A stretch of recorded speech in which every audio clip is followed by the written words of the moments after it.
Odor has been tenaciously at work. He's just committed to the work ethic, day in and day out. Unafraid on defense. Diving stop, Odor. I never play scared. I always try to make the play no matter what. And committed on offense. His commitment to doing something is the best I've ever seen him. That ball is deep to right and gone. Grand slam for Odor. You just know how you start is how you finish. And that's why I never give up. The Rangers' second baseman is having a career-changing season. I'm who I am because I never give up. Rangers baseball is presented by Shiner Light Blonde. It's light done right. And what a beautiful night by the Bay tonight. Rangers and Giants. There's Rougned Odor, El Tipo, as he'll be known this Players Weekend. Rangers Giants interleague style tonight. Welcome in, everybody. Great to be with you tonight. I'm Dave Amert alongside Mr. Ranger. Since it is Players Weekend, we're going by the nicknames this week. Tom Grieve here, and it is a beautiful setting for baseball. Going to be fun tonight, a little National League style since we're on the road. And one guy for the Rangers who really has thrived in this setting seems to be Shin-Soo Choo. He really has, Dave. He's had an excellent season to begin with, but in 12 games against the National League, he's hit .388 with a .1077 OPS. He's hit 3 home runs, 1 against the Dodgers. He's hit a couple against Arizona. Overall, he's been hot as well. In his last 13 games, he's hitting .391. He's 3rd in the league in walks. He's 6th in on-base percentage. So he's done well against the National League. He's done well against the American League. It's been a nice season so far for Shin-Soo Choo. Yeah, coming off a real nice game the other day in Oakland with a leadoff home run in the first inning. So we hope he continues his hot ways for this very potent Rangers offense. Now, the offense the Rangers will see in this series from San Francisco really has struggled this year. Yeah, when you looked at it to begin the season, you wouldn't think they would struggle like this. They're 63 and 66 on the season. They've been trying to hang in there, but the offense just hasn't let them do that. 4 runs a game, that's 25th in the league. Their average is 19th in Major League Baseball. 28th in home runs. In the last 9 games, it's been even worse. Barely averaging 2.5 runs a game. They've only hit 4 home runs. And in the offseason, they tried to address their offensive woes by going out and getting 2 key offensive guys. Evan Longoria, but he's had the 2nd lowest average of his career. Andrew McCutchen has also come over. He's had career lows in average and OPS. Longoria is a guy who averaged 26 home runs and 88 RBIs for the last 6 years. McCutchen's a .290 hitter in his career. So they got 2 good offensive guys kind of in their prime. Just hasn't worked out for them. Now, a year of frustration for the San Francisco Giants, no doubt. Now, for the Rangers, they don't get here very often to AT&T Park, and to that end, there are a handful of guys who have never played in this ballpark, and we'll put those newbies in the spotlight with Leslie McCaslin when we come back. Rangers baseball is sponsored by Ford. Visit your local Texas Ford dealer during the Ford Summer Sales Event. Ford is the best in Texas. By Shiner Light Blonde. It's light done right. And by Southwest Airlines. Low fares, no hidden fees. That's transparency.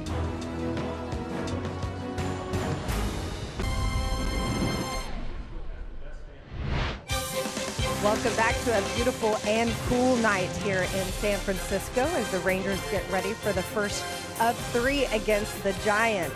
Here, AT&T Park is a favorite among fans and among the league because there are some pretty amazing views like the one you saw there here on the Bay Area. But for the Rangers, it holds a new kind of challenge as we look at our Shiner Light Blonde spotlight. And that's because 16 of the Rangers have never played in this ballpark. And that's not just the rookies. It's also guys like Robinson Chirinos, and of course, Joey Gallo. And Gallo admitted he really doesn't like playing somewhere new because everything is different. You have to get used to your surroundings early in BP, like the big wall there in right field. Now, they all admit this is a beautiful park with a very cool history. But as Jeff Bannister said, they have to get comfortable in P and have a short learning curve, but you really don't know how they're going to handle it until the game starts. And of course, that is right around the corner. Dana, Mike, and Bassick will have more before we get started here in San Francisco. Visit your local GMC dealer today.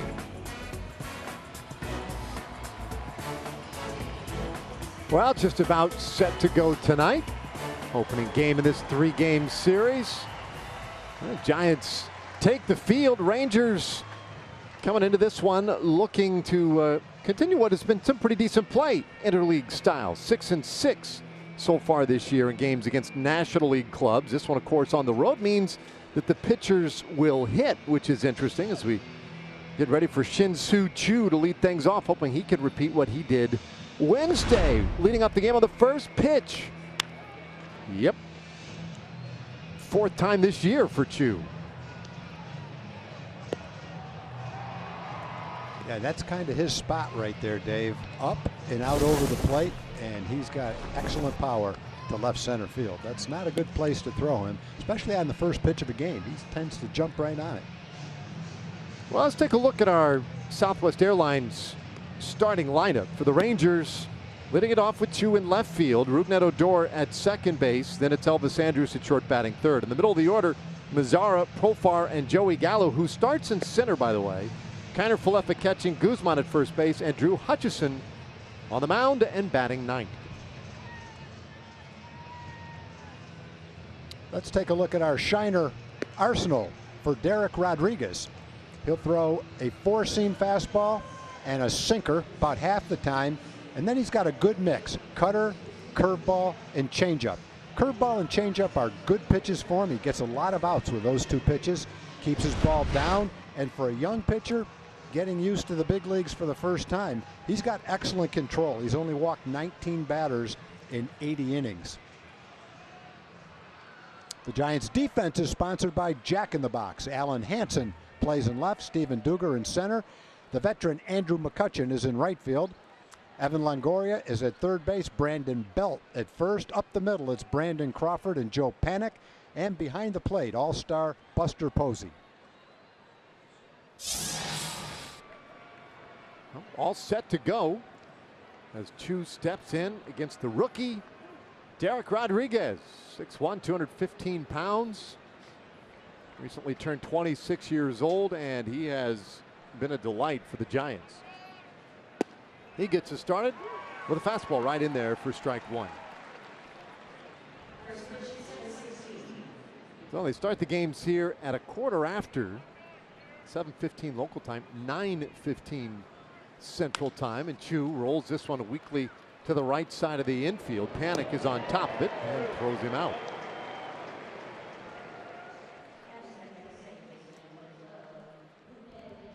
"60 degrees near game time tonight. It's a little cooler than what we saw on the other side of the bay. And here is Rougned Odor. El Tipo means the guy. And for most of his life, no doubt, when he has stepped between the lines, he has been the guy. And lately, that has been the case for the Rangers. First pitch on the way, and Rodriguez gets it right in there for a strike. Rookie, though, trying to shrug off a tough series in Oakland. He was 0 for 12 in that 3-game set.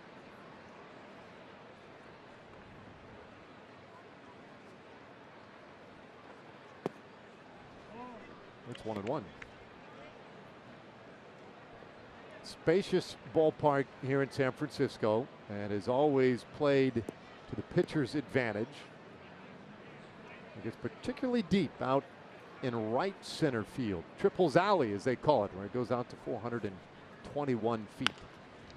Well, bouncer again right side. This one takes an extra hop, but Panik had time. 2 away.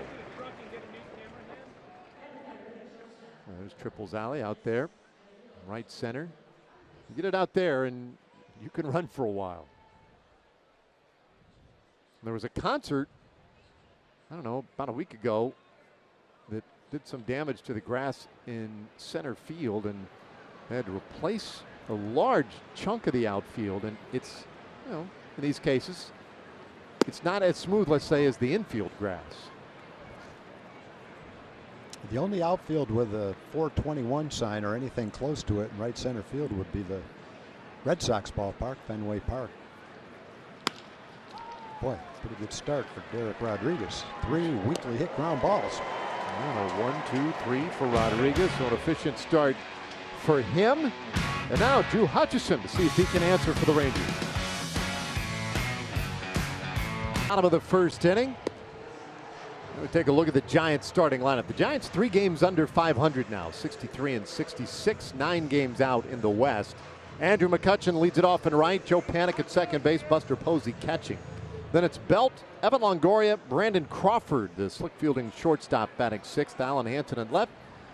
Stephen Duggar in center field, and Derek Rodriguez. Really nice first inning for him. He'll pitch and bat 9th. So Hutchison, the tone has been set tonight by his mound opponent. Hutchison making his 4th start as a Ranger. 1 win, 1 loss, and an ERA of 7.43 with Texas. And he gets the first pitch in there for a strike.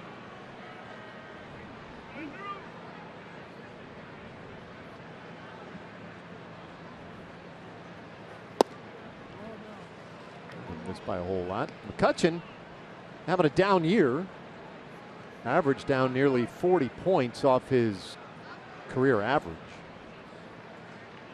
253 coming into play today, and he takes one outside. Yeah, the Giants over the years have done what they had to do to add veteran players, to stay competitive, to be a contender. This ball well struck out to left field. Chu will look up. It is gone. Well, McCutchen with his 15th home run of the year. And the Giants jump out 1-0.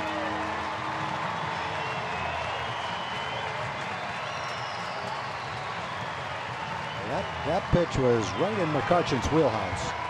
That was a fastball, a 4-seam fastball that's supposed to be down and away, but you can see where it ends up. Instead of down and away, it caught the center of the plate. And McCutchen, who only has 14 home runs this year, makes it number 15 with one halfway up the seats. The Giants have always added the veteran players to try to stay competitive, to try to be a contender, and it looked like in the offseason they added 2 really good veteran guys, McCutchen and Evan Longoria.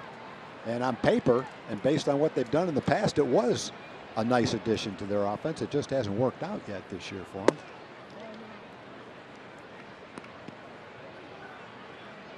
So a quick run for the Giants. Now Joe Panik. And he'll scoop this one out to right field, and it will drop in for a base hit.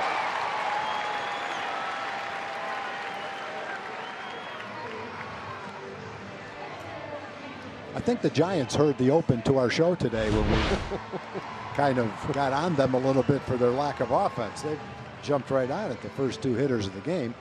That one was a pretty good changeup, it looked like. Panik didn't hit it all that hard, just looped it into right field off the end of the bat. But the Giants are near the bottom in the National League in runs, home runs, walks, on base percentage, you name it. They're only 3 games under 500, and they're kind of have been hanging in there, really. Kind of dropping out of it a little bit now. But when the season's over and they don't make the playoffs, they'll look back at the offense and say that was probably the main reason why.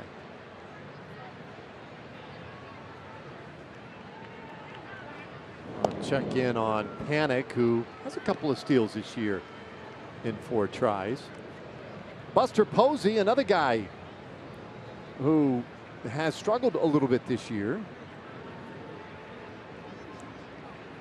284 average, only 5 home runs. The power just seems to have disappeared for Buster Posey. Obviously playing a challenging position at catcher, and this last week a lot of talk around town about his immediate future. They're talking about hip surgery for him being imminent. So who knows, this may be like the last series or week or so for him before he goes under the knife. They want to get the hip cleaned out so that he's ready to go early next year. Well, if he's facing hip surgery, that explains why he's gone almost 170, 180 at bats without a home run. It's pretty hard to generate power when you can't rotate your hips and get the power from your legs. You might be able to make some contact, but pretty hard to drive the ball. Another look at Panic.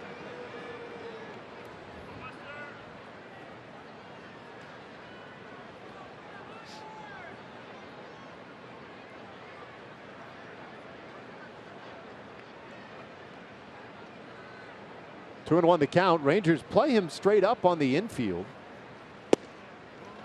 And just from talking to folks here in San Francisco about him a little bit, I say a lot of what they've seen, not surprisingly, is that he's willing to shoot the ball the other way with a lot of regularity. Now, he can still turn on one on occasion, but generally, with that lower body kind of disengaged a little, it's hurt him some. Runner goes, and this one fouled away. It's a full count.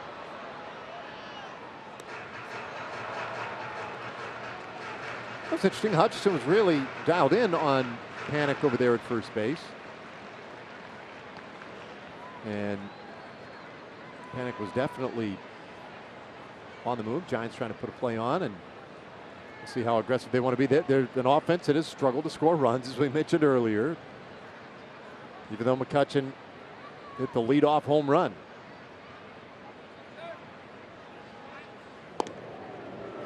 Obviously, the Rangers feeling like they may still be aggressive in this spot.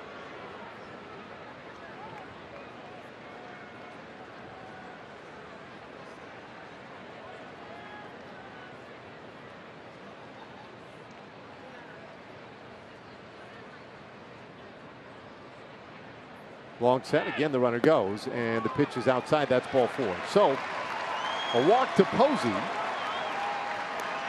And things get a little harder for Hutchison.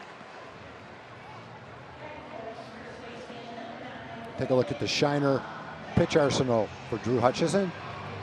A lot of four-seam fastballs, more than half. A lot of sliders. That 3-2 pitch was a slider. It was a good one, just a little bit down and away. And he also mixes in a changeup. He's had 3 starts for the Rangers. The first one was a struggle. That was against Baltimore. 3 innings, 6 hits, 6 runs. Next start against the Yankees in New York was better. And then his last start against the Angels in Texas was a solid start. 5 innings, 2 runs, only 1 walk. And he had 6 strikeouts in that game. Only threw 75 pitches.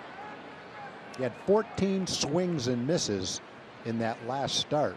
He had a good assortment of off-speed pitches. His changeup and his slider worked very well. He threw them for quality strikes and had good results with a lot of swings and misses. So far in this game, he's had a good slider. He's just had a hard time locating it where he wants to. Got behind to McCutchen, came in with a fastball, hit a home run. Good changeup to Panic, but he hit it right off the end of the bat for a single. And he tried to throw the slider to Buster Posey on 3-2. But he threw it for a ball.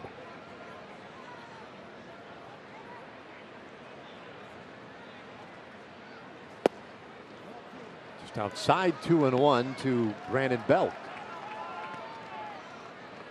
Boy, Hutchison, he could really use an out here, or maybe 2. He'd probably accept that eventuality if he could get it.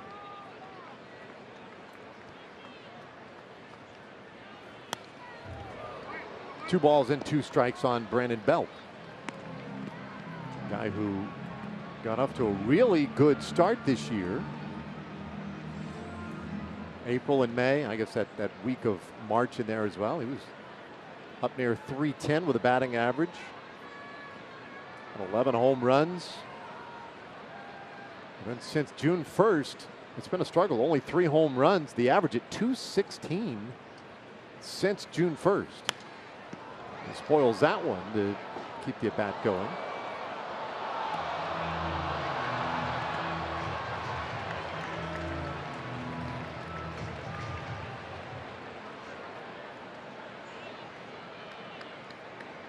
A home run by McCutchen, Panic, and Posey out there at second and first base.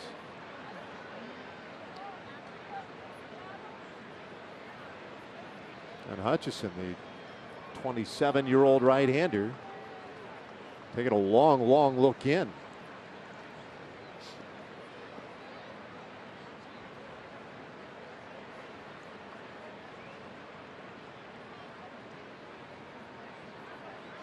Boy, he and Kiner Falefa just can't quite come to terms. And so they will burn a mound visit, though that was a big point of emphasis and then discussion at the beginning of the year about these 6 mound visits teams are allotted. And everybody's a little judicious. You would maybe even think twice about doing something like that in the first month or 2 of the season. Now you're like, whatever. I haven't even noticed it the whole year. It's just not an issue. No. You need something, go out there and talk about it. I'm sure for somebody it is, right? There's some pitcher out there who's like, man, I get lonely out here. Used to get a lot more company. 2-2. And it's a full count.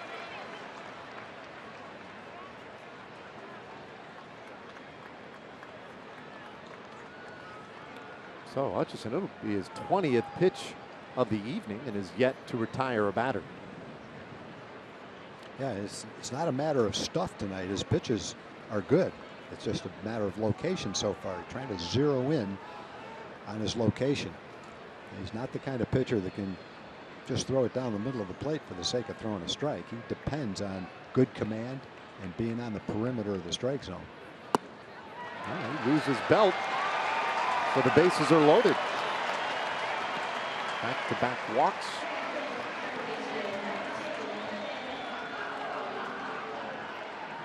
Well, not the first time you see something like this where a starter goes out and is kind of feeling around for it a little bit.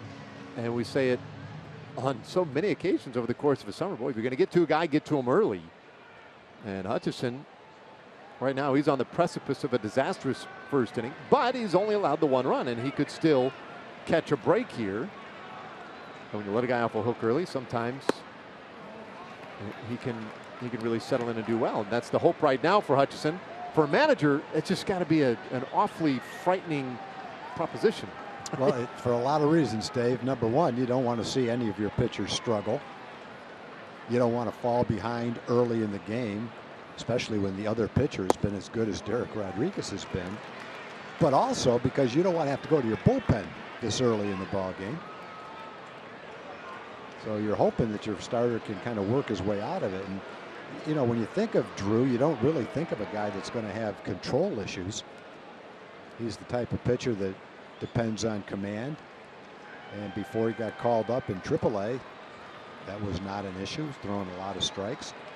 He's had his first couple of starts, he walked 7 in 8 innings. But in his last start, he only walked 1 batter and struck out 6. So he had a little bit of a command issue in the first 2 starts, but against the Angels in his last 2 starts, that was not an issue. Well, another mound visit. That time Brocale paid the visit. And the fans here starting to kind of get riled up a little bit. Maybe a chance for one of theirs to produce something. And a little check swing roller left side of the infield. Profar bobbles, and everyone is safe. Well, it's going to be a tough play. And as it is, that's just a really tough break for Drew Hutchison. There's a base hit and an RBI for Evan Longoria. Yeah, I think that's a play that Jurickson will normally make. Longoria, not the same runner that he used to be. Jurickson knew he was going to have to be quick with the play, but I think if he fielded it cleanly and made an accurate throw, he would have had time to get Longoria. Just the degree of difficulty was a little bit high, and that's why it went as a hit instead of an error. But I think that's the kind of play that big league third basemen depend on making right there. And got away from Hutchison. Ball 1 to Brandon Crawford. It was not a very good, it turned out to be a good at bat for Longoria, but when you're ahead in the count and end up with that kind of a swing and that kind of a result, you're not really happy until you see the end result, which was a base hit and an RBI. Then you're pretty happy with that little dribbler.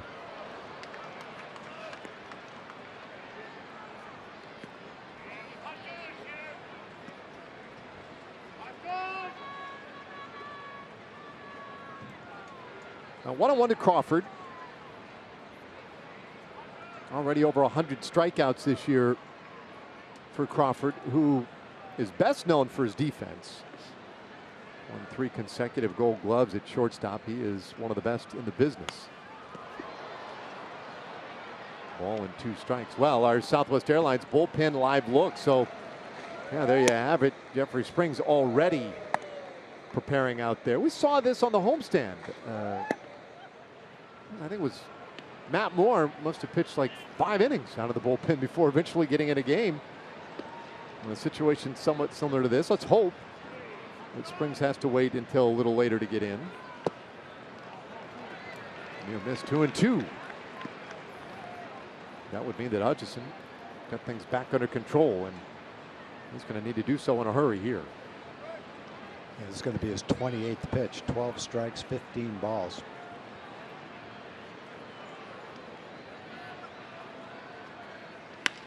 2-2, and that one in the air out to left center field. Hanging up a little bit. Allows Gallo to run underneath it for the first out of the inning. It's a sac fly, though, as Posey tags and comes in. 3-0 Giants.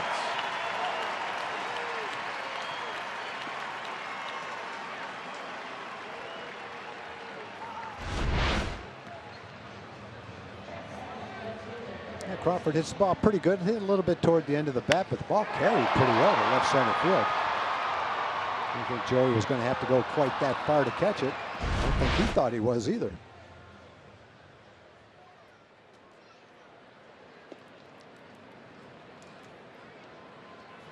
So now Alan Hansen.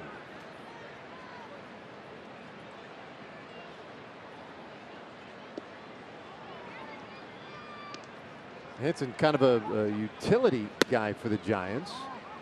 They getting the start in left field. Originally signed by the Pirates back in 2009 as a shortstop, and played like 3 years or so in their system as a shortstop, but the errors piled up in such a way that Pittsburgh eventually moved him to second base.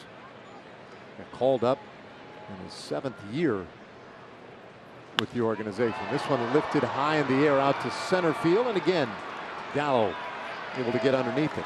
Belt will tag this time, and he scores on the sac fly.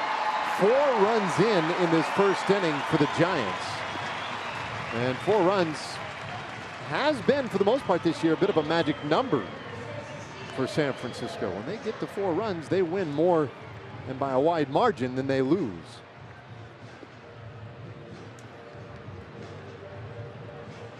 The reality is, it's pretty rare that they get to 4 runs in a game.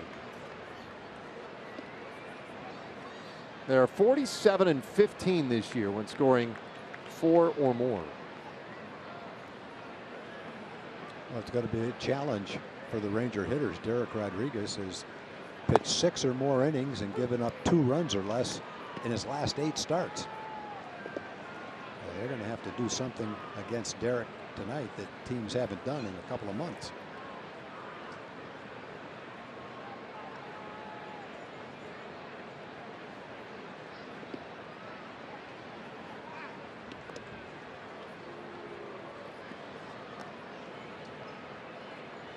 Well, Stephen Duggar, the center fielder, bats 8th today.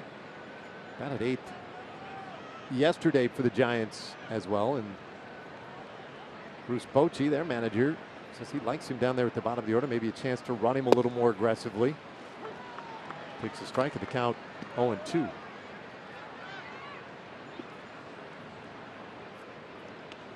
Good athletic player.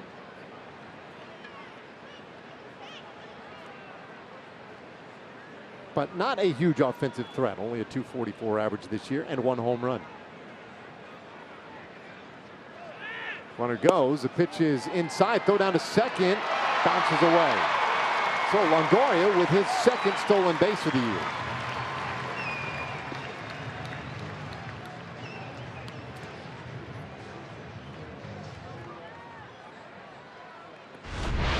Well, Longoria kind of using the element of surprise. Got a pretty good lead, a pretty good jump. Not a simple pitch to catch and throw on for Isaiah Kiner-Falefa. They had to reach down and away and then try to throw the ball with a left-hand hitter up there. Did the best he could, but he was going to be safe at second, even with a throw that was accurate. This one back up the middle. And Andrews is there just in time to get Duggar. Boy, that was close. Really close. Well, the inning momentarily is over. The Giants going to want to look at this one or not? Oh, they may want to. They want to look at that one. In fact, if they have, it's going to be close. The Giants officially challenged the call on the field, and based on that look that we just saw, they may well win this one. That was kind of an in-between play for Elvis. Ball was hit off the handle, had spin on it, didn't really roll that fast. And Duggar got down the line pretty well, too. Ranger players are going back out toward the field. Yeah, they just saw it on the big screen. Our Ford replay challenge. And they're looking back in New York, and my guess is it won't take them a whole lot longer than it took the fans and players here to figure it out. And that will be an infield hit for Duggar. And again, it goes back to why Bochy likes him down there at the bottom of the order. Gives him a nice element of speed, and he extends this inning. It may not end up amounting to a whole lot in terms of additional runs this inning, but if indeed the call is overturned, it will ensure that the pitcher, Rodriguez, gets to the plate this inning and thus does not have to lead off the second inning.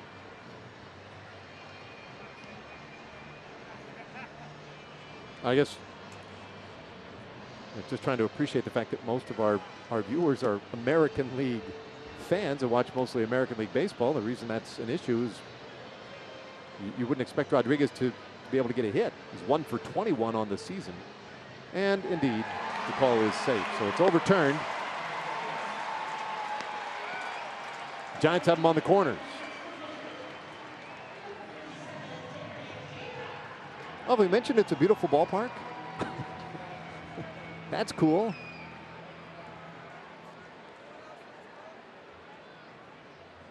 Well, here's Derek Rodriguez, the rookie pitcher,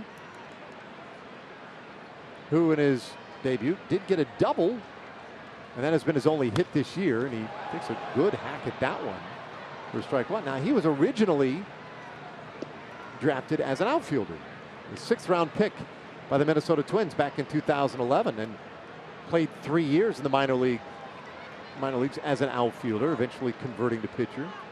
So you'd figure as pitchers go, he might handle the bat with some ability.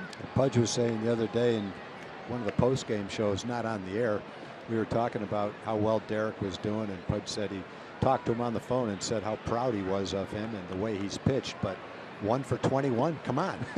I know you can hit better than that. Spoils that one to count over 2. He's got a good swing. You can tell it's not a pitcher's swing. There's Dad.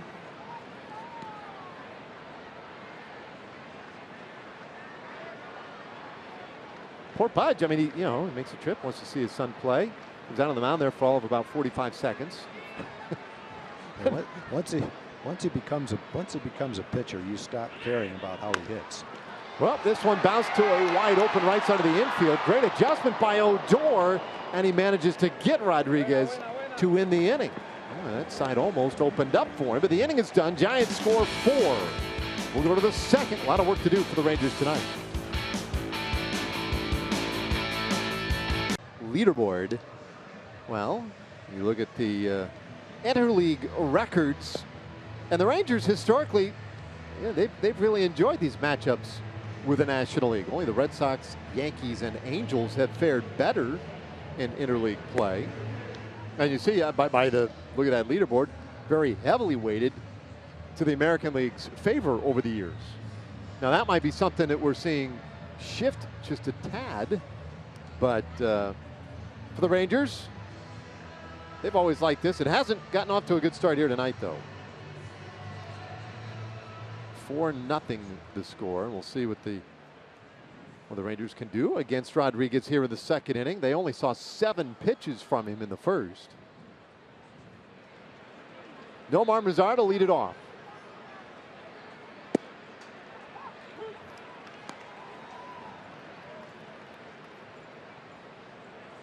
Nomar, 266 average with 16 home runs.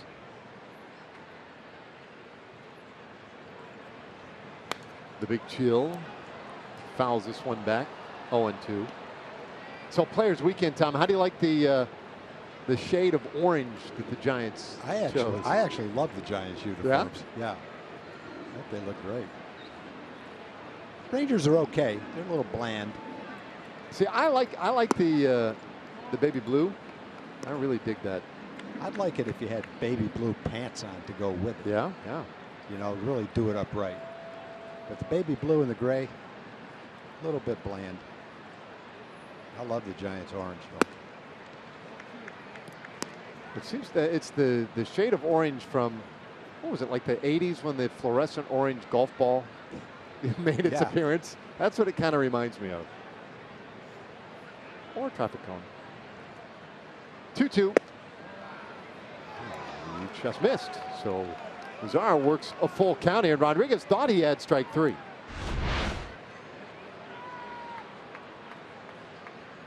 Yeah, it's close. Had 2 pitches out there that didn't quite catch the corner. And that one's high, so ball 4. Rangers have their first base runner of the night. We talked about the control that Rodriguez has. Came into the game with 19 walks in 80 innings. That's pretty impressive. Had a long inning. Don't know if that affected his control to the first hitter here in the second inning. A lot of good things about his line when you look at it. He's only given up 4 home runs in 80 innings. That's pretty impressive. But only 1 in his last 55 innings. So he throws a lot of strikes and he keeps the ball in the ballpark. That right there will be a key to your success. When you don't walk anybody and you don't give up home runs, chances are you're going to have a pretty good record. There's a lot of guys that don't walk anybody but give up a lot of home runs, and you say, well, there weren't anybody on base, therefore the home runs didn't hurt you that much. Guys that are a little bit wild with great stuff might not give up a lot of home runs, but to do both of them, have good stuff, throw a lot of strikes, and not give up home runs, that's a great combination. Well, it's definitely working for Rodriguez too. You say, you know, that's a recipe to being a good pitcher and getting a lot of wins. Well, that has certainly been the case for him. As you look since June 14th, Derek Rodriguez is 5-0, and his ERA is 1.72. Now that's over a span of 11 games, and there's only one player with a better ERA during that stretch, and it's Cleveland's Trevor Bauer. But barely. There's a strike. 3-1. Our Kubota power stats. How about that? Last 10 starts, 5-0 and a 161. If you want to kind of even shape it a little better for him. He's good. And there is, a strike called on the appeal. Bill Miller. Well, it wasn't a strike, but they ruled that he swung at it. You'll be able to tell from this angle. That's a good call. He definitely swung at it. Didn't want to, but he did. Bill Miller saw that pretty clearly down at third. And yeah, that was pretty easy call for the third base umpire. Well, plus the bat is so flashy. You're not going to miss that one. We got like a reflector on it. 3-2. Well, that ball is hammered but foul.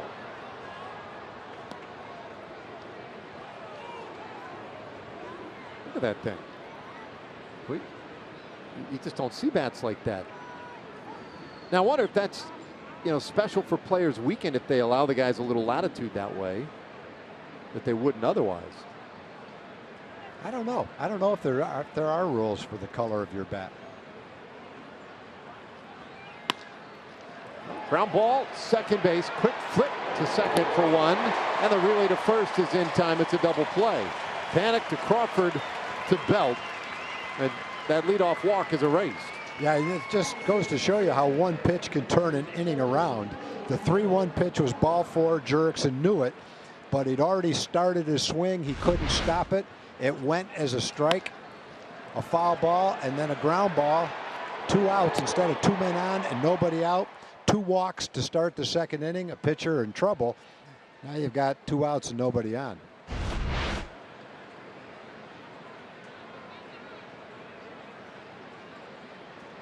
Joey Gallo, and he'll take low for a ball.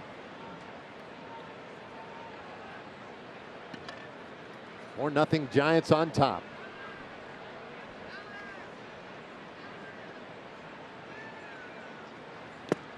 The last inning, or in the bottom of the first, specifically, we saw Hutchison struggle a little bit with command, and then, with a walk to Mazzara and Profar getting ahead in the count. It was a stretch there of 7 straight misses for Rodriguez. I thought, well, maybe he'll follow suit.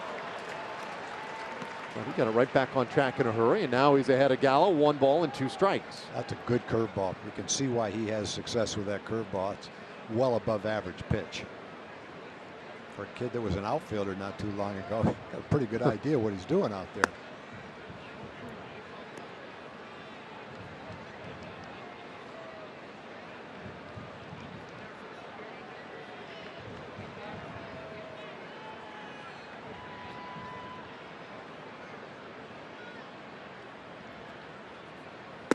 Gallo holds off, full count.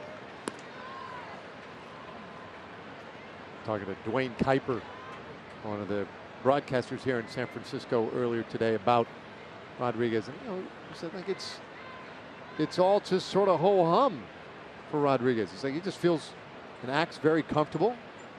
A guy who's been around it a lot his entire life, and you can tell as he loses Gallo though. Second walk in the inning.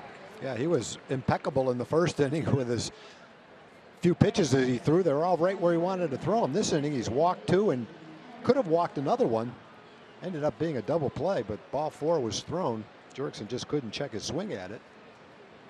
So, thrown 26 pitches, 13 balls, 13 strikes. This inning, command-wise, has been a struggle for him after a long inning where the Giants were at bat for quite a while. The other thing that I'm sure can enter into it a little bit for a young kid is his dad's in the front row watching. He's pitch against his dad's team that he went into the Hall of Fame with, and that's got to add a little bit to it, I'm sure. 1 ball, 1 strike to Kiner Falefa. Yeah, you think maybe add a little extra. Well, plus he's just, I think it's also worth noting, he was activated off the disabled list today by the Giants.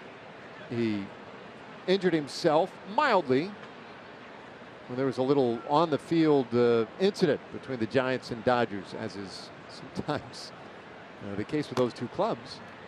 And he hurt his right hamstring. He was just trying to restrain one of the Giants players. It was that deal the other, I guess, almost 2 weeks ago when Nick Hundley, Yasiel Puig,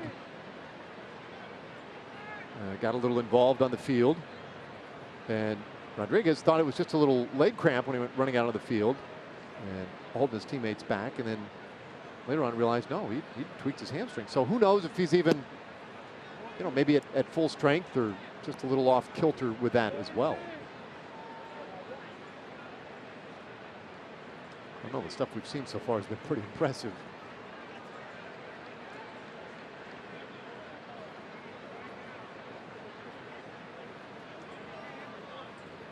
Two, a bouncer up the middle. Backhand stop by Panic, and they will force out Gallo at second for the final out of the inning. We've played 1.5 so far in San Francisco. This one, all Giants early.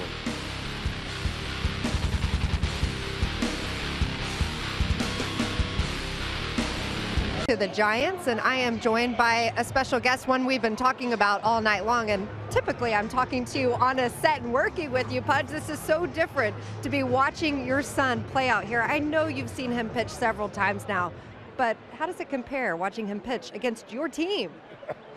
Well, he's good. So far he's doing okay. He threw a little bit too much up pitches in the second inning, but he was able to put a 0 on the board. But this is exciting. Obviously, he's he was there since 1 year old in the clubhouse. took him to the ballpark, and now he's facing the Rangers in 2018. And I'm here in the bleachers watching him pitch. Is a good moment for me. Is it weird for you or Derek at all to be pitching against your team, and I'm sure the team he grew up around as well? Yeah, absolutely. You know, I spoke to him before the game, and he said that he feels fine, but he was very excited to face the Rangers, and there we go. You know, he's pitching against the Rangers. He's doing good, and it's a great 9 overall, and you know, he got 4 runs, and Not a bad start. Not a bad start. So he need to keep going. He need to keep throwing strikes and get a good outing. Listen to that. We hope he keeps throwing strikes. I mean, we want him to do well, but not too well. How proud are you of your son? Very proud. You know, he works hard. It's hard to say that he only been pitching for 4 years, and just be able to work with a mechanic and just make sure he stay tall and throw strikes and be able to be a good starting pitcher in the big leagues. That takes a lot of work, and he's doing it. He's doing a great job, and look, he's 6-1 and doing a good job. So, you know, I'm right here. If you can see, he's one of these guys, Alex, that helping a lot. You know, he worked with him in the off season, and you know, he helped him try to throw the breaking ball over the plate. So he's one of the guys that did a good job, right? I'm sure you helped him along the way too. Well, guys, a lot of Gold Gloves, a Hall of Famer, and now getting to watch his son pitch. Not a bad career, and a big moment for Pudge. Yeah, very cool moment as well. Leslie, thank you. Yeah, I think when you look at Derek and you watch him pitch, obviously he struggled a little bit with his command in the second inning, but the 80 innings he's thrown this year for the Giants, 82 innings now, counting tonight. The thing that's remarkable is the fact he only has pitched for 4 years. And there's a lot of kids 25, 26 years old who've been pitching their whole careers that don't have the assortment of pitches or the command that he's shown in his first 15 big league starts. Well, that part is pretty impressive.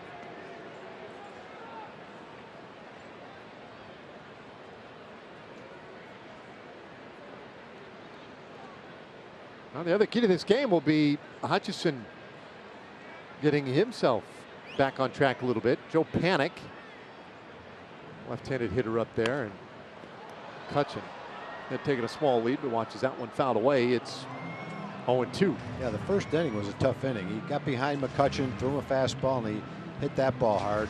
After that, the 3 hits were a blooper by Panic and 2 infield hits, one by Longoria, one by Duggar. Mixed in with a couple of walks and turned into a big inning. And it was just a matter of not being able to find the location that he was looking for. Hopefully this inning will turn that around a little bit. A lot of pitches, though. This is the 46th pitch that he's thrown, and he's only gotten 3 outs.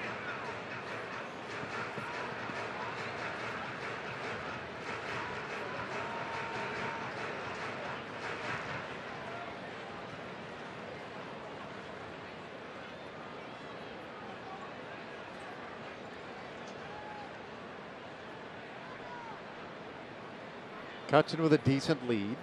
Not going anywhere, though. The pitch is in. 1-2.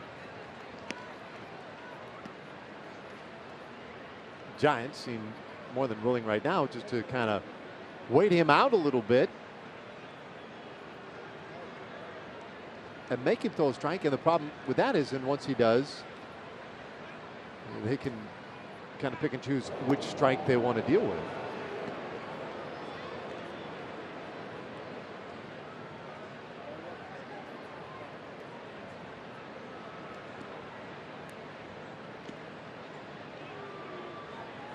Mentioned earlier how less than half the games this year the Giants have scored 4 or more runs. And they have a terrific winning percentage, 47 wins. It's 15 losses when they score 4 or more. There's a swing and a miss, and Panic strikes out. That's not easy to do. He does not strike out very often at all. 1 away.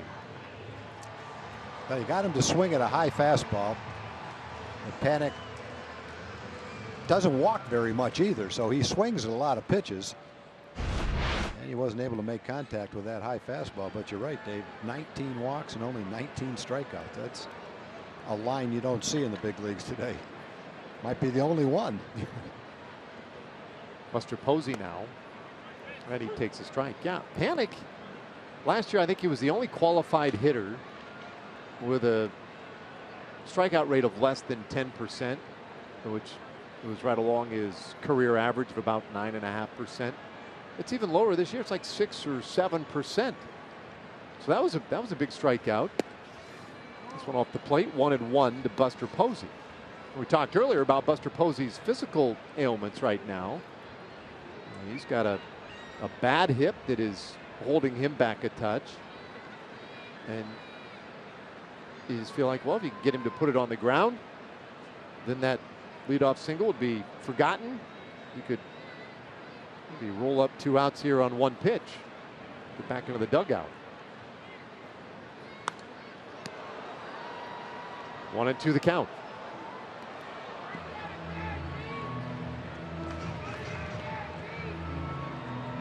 Posey, of course, maybe the foundational player for this Giants decade that they have enjoyed.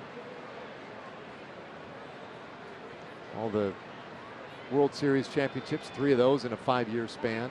Won an MVP. He's got a Gold Glove. A perennial All-Star, to the point where this year was named to the All-Star team. And even though he wasn't really having a very good year, I think the feeling might have been, well, how do you have an All-Star game without Buster Posey there? Last year started to take a little time down at first, but the hip is going to shorten his 2018 campaign. Count stays 1-2. But they still feel like, and Posey still feels like, that there is plenty left in that tank.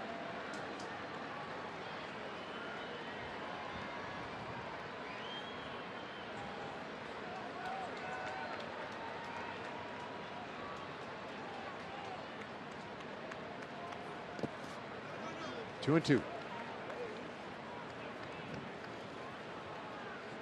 Just having a hard time locating the slider.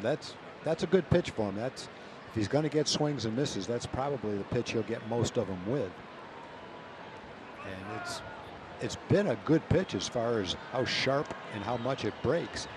Unfortunately, Drew has had a hard time making it break into the strike zone. They haven't been close enough to tempt the right-hand hitters to swing. Runner goes. And this ball hit well out to left field. Chu is right there. Make the catch. McCutchen will have to scramble back, but he gets in there safely. 2 away. Rangers defense tonight is delivered to you by DeMontron RV. With no DH, the lineup's a little bit different defensively. Shin-Soo in left, Nomar in right. Joey Gallo gets the start in center field.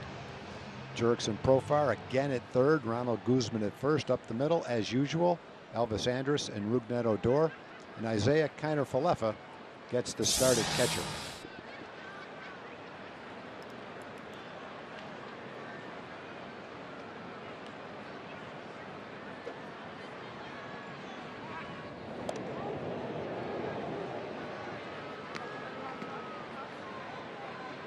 Belt had the walk in the first inning.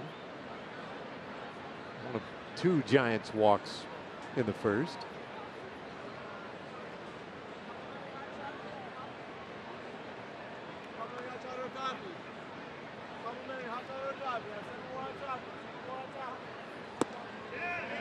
You look at the outfield alignment for the Rangers.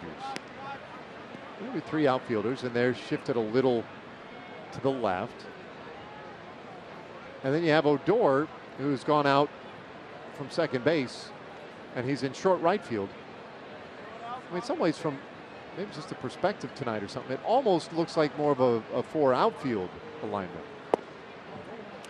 Yeah, you'll see a lot of guys that are played like this, played to pull when they hit the ball on the ground, and the opposite way when they hit the ball in the air. On the infield, if you looked at that alignment, you'd say definitely a pull hitter. Then you look at the outfield and you say, well, he's not a pull hitter. He hits the ball to left center field more often than not.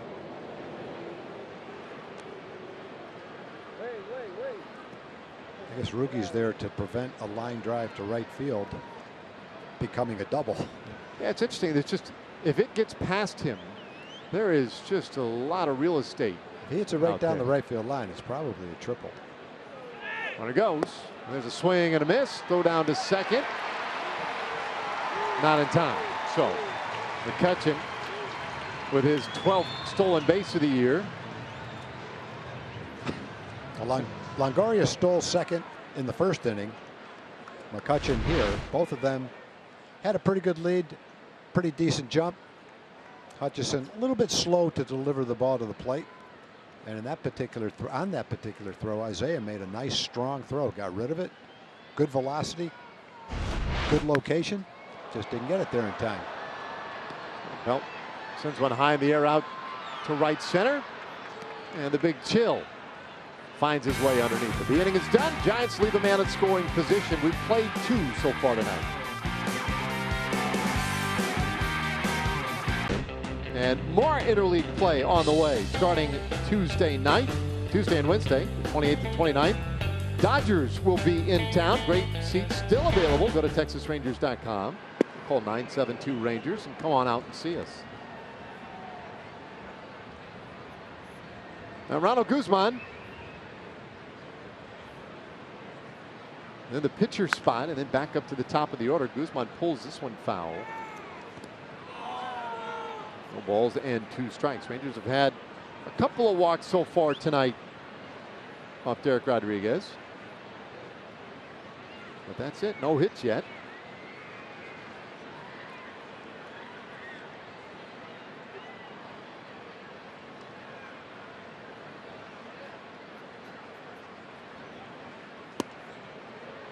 Up and in.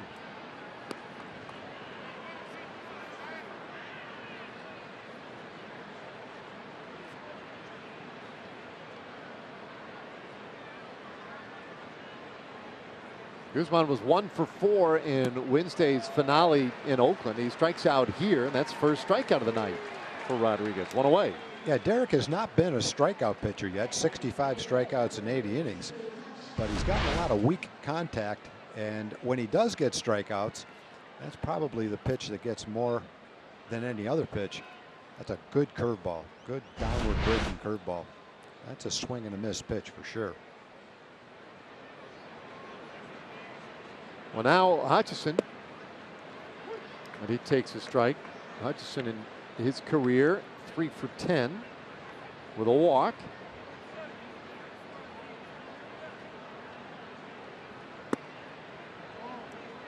He takes high, a ball and a strike.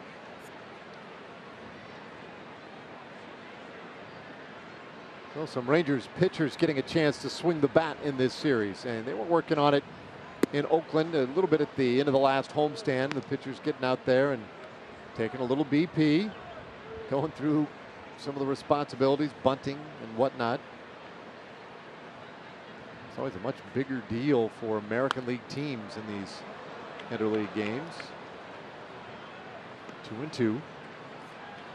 Biggest thing, you hope that your pitcher doesn't get hurt, whether it's taking too big of a swing, pulling a rib cage muscle, tripping over a base, trying to run the bases, pulling a muscle, running the bases, all the things they never do.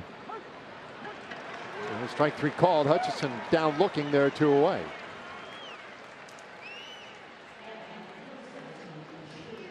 And now here comes Chu, our TXU Energy power player to watch. First Rangers since 2011 to go 20 homers, 20 doubles, and 80 walks in a season. Ian Kinsler the last to do it. Chu grounded out in the first inning. He's 0 for 1. Yeah, he's had an excellent season. He's walked 80 times. That's 3rd in the American League. His on base percentage, .394, is 6th in the league. He had the great on base streak. Then he was cold for a while. Hit 140 for a couple of weeks, but since then he's gotten hot again. Over .390 in the last 2 weeks. Right back where he was. Takes outside, 2-1. He's, of all the players' weekend nicknames and whatnot on the back of the jerseys, I think this is my favorite. Chu going with his actual name, his Korean name on the back of the jersey. You sure that's what it is? That's what he. That's what he says. That's what he says. I mean, you're right. That's a good point, right? He could tell me. That says Empire State Building. How would I know? But yeah, I think that's pretty cool. He was really excited about having a jersey with his name and his native language on it. He said, last time I had that was like when I was 18 years old. It doesn't happen in the States. Yeah, it's pretty cool. He thought of it too, right? Your temptation is to think of some sort of nickname. Well, that's every bit as cool right there. Swing and a miss, and he strikes out. And boy, Derek Rodriguez strikes out the side in order in the third.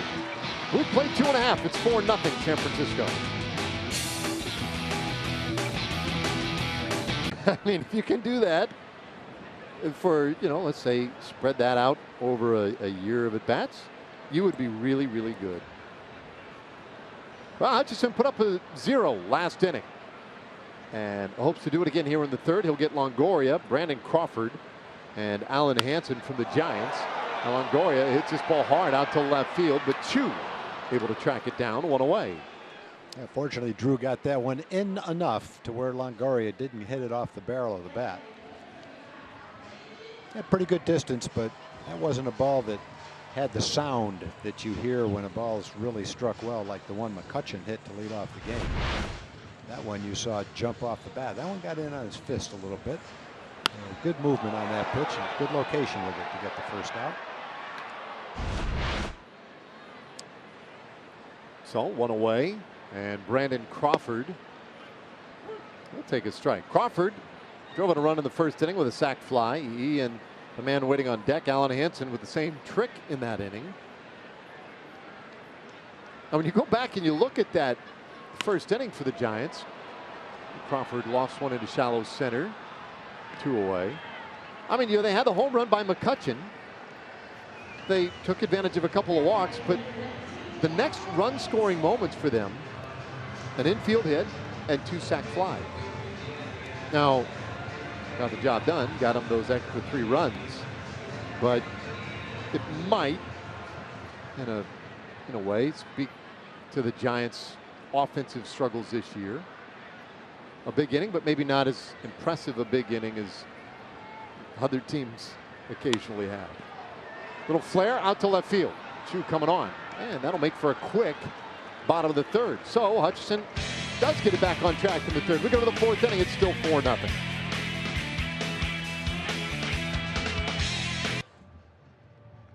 Seven-2 Rangers.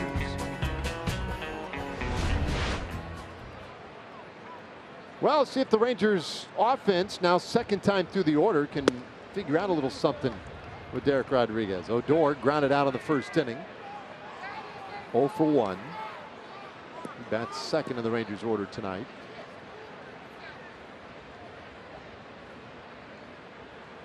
And not surprisingly, they play him to pull on the infield. He'll pop this one in the air left side, however.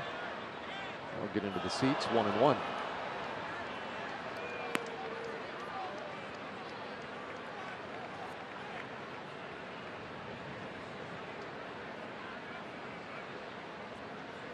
Now, Rookie's still looking for his first hit on this road trip. Average, nonetheless, at 270 coming into play. The numbers for the year have leveled out and are real good for Odor. Sends this one the other way, high in the air out to left. It won't carry enough. Hansen is there. And there's one gone.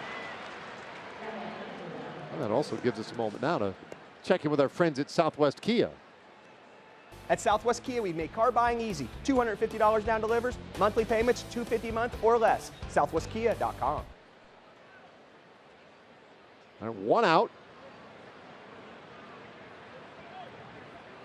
And here comes Elvis, 0 for 1. He grounded out and quickly in the first inning.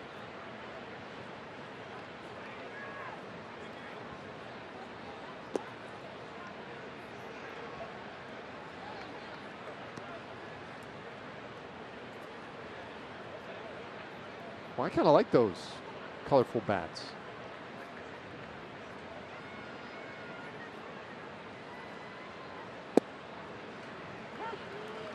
When I see them, my knee-jerk reaction is that they're aluminum bats, which, of course, we know they are not. Like well, they had the day when Cancer Awareness Day for the cure. Can't remember exactly what you call it when they use the light blue bats. Yep. Ground out to third.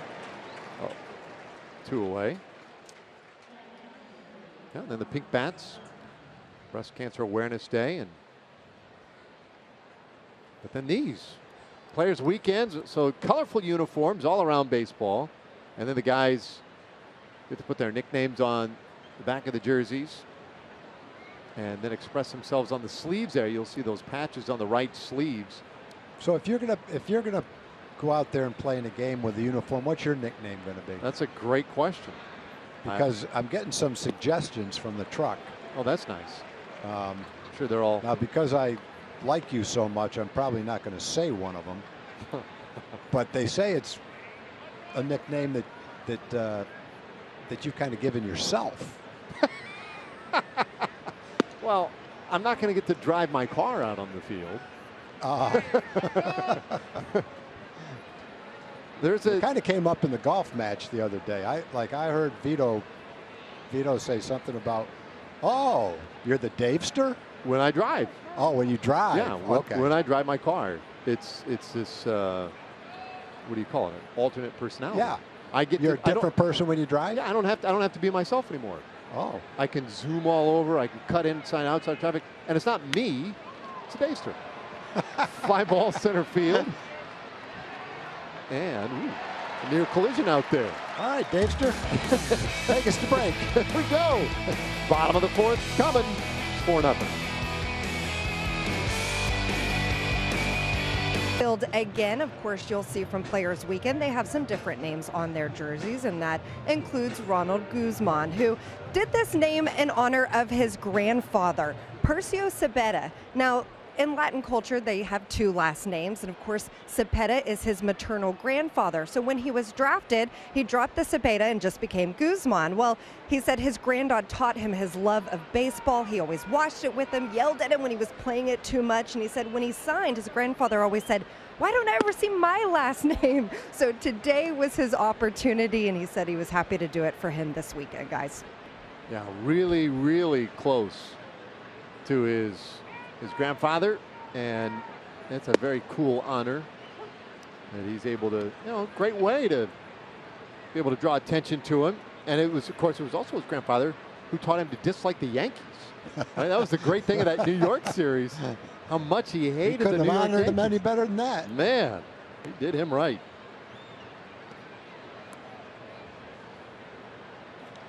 Yeah, that's fun.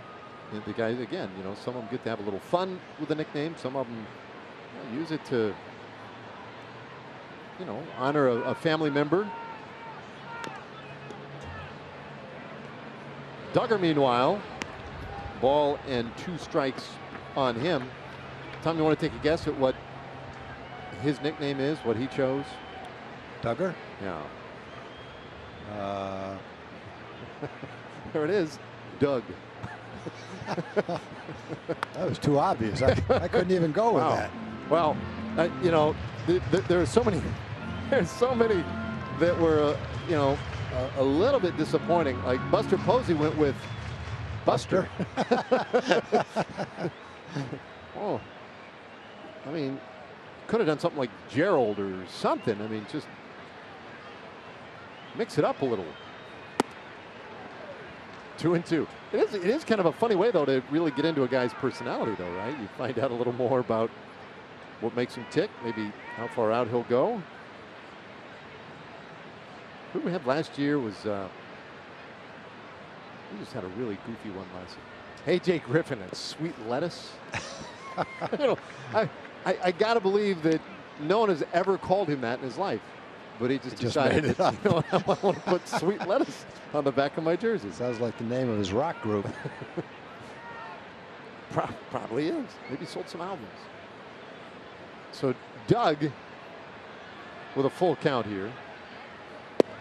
See you later, Doug. Hutch strikes him out looking. One away.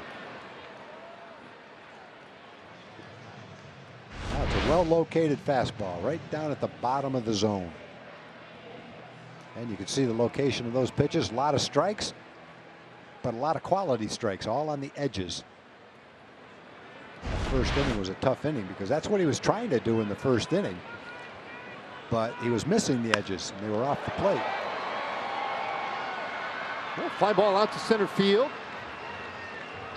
Rodriguez flies out. That's 8 in a row now for Hutchison. So he seems to have figured a couple of things out. And now it'll be third time through the order. Yeah, I think you have to be really pleased with the way that Drew has kind of turned things around in this ball game. He was on the verge of being out of the game in the first inning. And Jeffrey Springs was warming up with nobody out in the first inning after the first 5 guys had reached. But he finally got out of the first, and the second, third, and so far in the fourth has gone pretty well for him.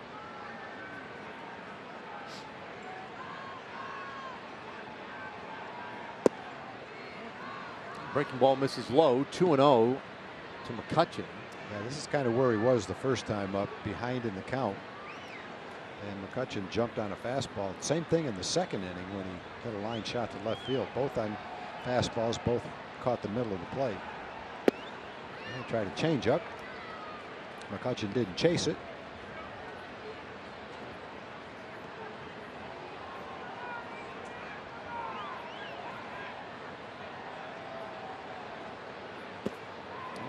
He loses him here on a 4-pitch walk. So McCutchen with a home run, a single, and now a walk.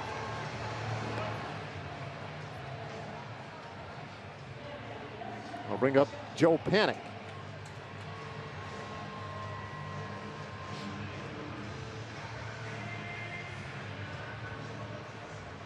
Joe Panik, his nickname JP. Solid nickname. Yeah. We can all connect the dots on that. Some initials go together better than others. You know, AJ, JP, PJ.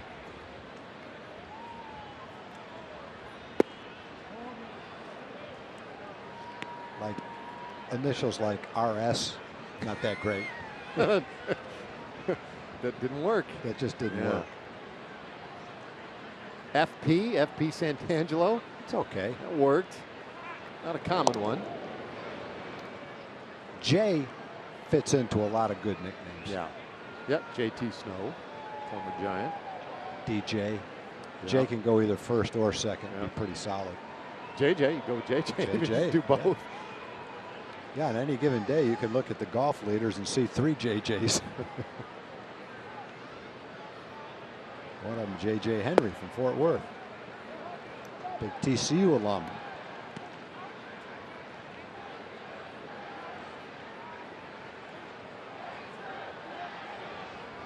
Two balls, no strike. Panik. And Hutch. Keeping an eye on McCutchen, who did steal a base back in the second inning. A little outside. 3-0. Oh, we had a little fun when Panik struck out in the second inning. It was kind of interesting just because he never strikes out.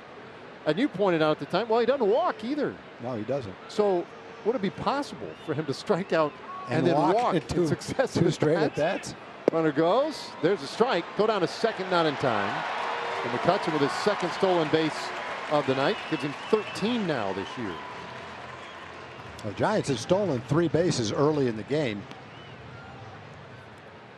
I think they're getting decent jumps, and you can see the big leg kick that Drew takes. If you get a decent lead with a good jump, you've got a pretty good chance to steal the base unless he goes to a slide step. But the delivery to the plate doesn't give Kiner Falefa a great opportunity to throw him out.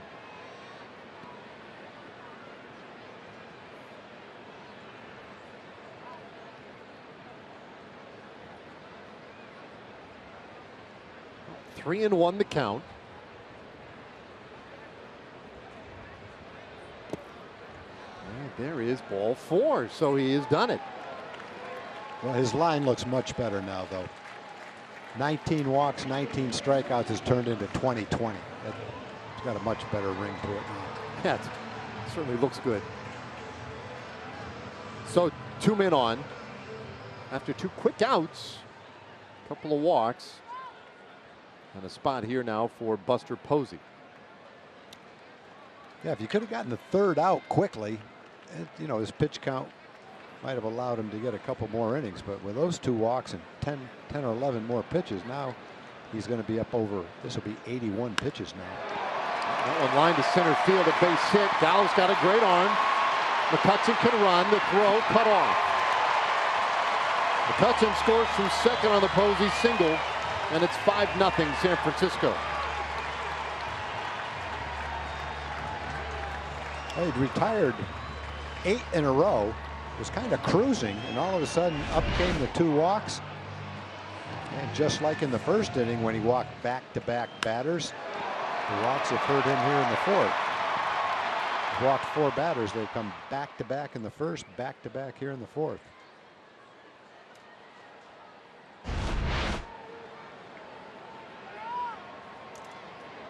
Nope, Springs gets back up.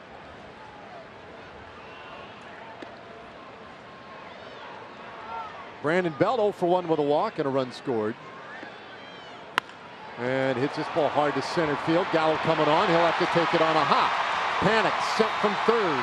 The throw gets through. Headed to 3rd base is Posey. Brandon Belt makes it a 6-0 Giants lead. And both runs this inning have come with 2 out. Yeah, both runs with 2 outs, both runs after 2 walks. Neither hit was exceptionally hard. That ball's a little blooper right off the end of the bat. But you can't get away with the little bloopers if you have the back-to-back walks.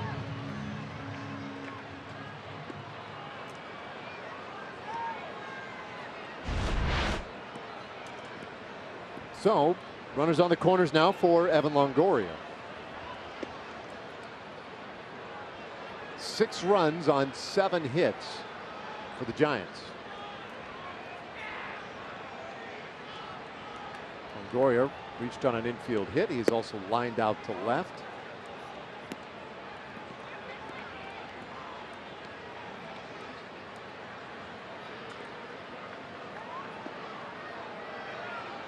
And a pause for another mound visit. Doug Brocail out there.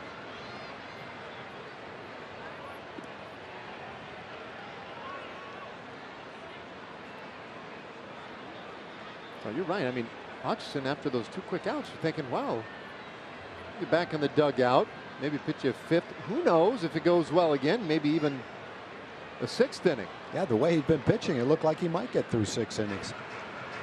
Now that 3rd inning was a huge lift for him. He used just 4 pitches in the 3rd. And things were going well here after he had retired 8 in a row. But walk, walk, single, single this 3rd time through the order. There's the bye inning.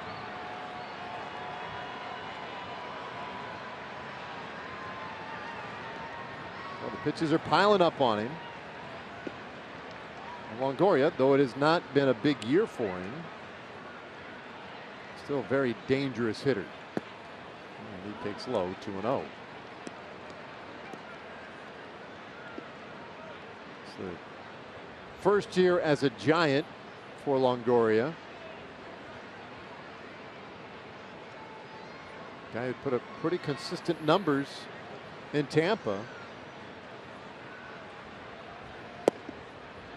He takes a strike, it's 2-1. The Giants in the offseason, they wanted to make a run at Giancarlo Stanton, and they were trying. They didn't seem to have the inventory to lure him away, and so they ended up then just kind of going across the state then and making a deal for Evan Longoria. They needed a bat, and Longoria has provided them some punch. This one will hang up out there to right field for the final out of the inning, and the Giants will settle for 2 runs in the 4th. We go to the 5th inning. There's a shot of El Patron. He'll be leading things off when we come back. It's light, done right. Another cool shot of the ballpark from underneath the Bay Bridge. It is a fantastic setting for baseball. They've had a lot of fun since moving the team from Candlestick Park here to AT&T. They've had a lot of success. That tends to make things a little more fun. But the Giants, they're an organization right now a little bit in flux themselves. Lost 98 games last year. It tied for the worst record in baseball last season. Jurickson Profar leads things off here for the Rangers in the 5th. They did not get the first pick in the draft, however, because the tiebreaker with Detroit went back to the prior year, and Detroit was a half game worse in 2016 than were the Giants. So they got the first pick of the draft. This one looped out to center field. Profar is on with the Rangers' first hit of the night. I've been pretty impressed with the complementary pitches that Derek has. His fastball velocity-wise is solid, 91 to 94. But his off-speed pitches have been pretty good. And that's another back-to-back changeups to start that at bat. And Jurickson got the bat on that one, a little bit out in front of it. Managed to serve it into center field for a base hit. But he's got a really good curveball and a solid changeup with good command in his fastball. Again, he keeps the ball in the ballpark, only giving up 4 home runs, 1 in the last 55 innings. Well, for a kid in his rookie season, that is pretty impressive. Well, right as you say that, of course, the guy who steps in is a guy who certainly would have the strength and the proclivity to take him out of a ballpark. As this one swung on a miss, it's 1-1. Joey Gallo, 33 home runs now, hit one in the finale in Oakland on Wednesday. 33 homers, 76 RBIs. If you take all pitchers with at least 80 innings, his ERA is the 6th lowest in baseball.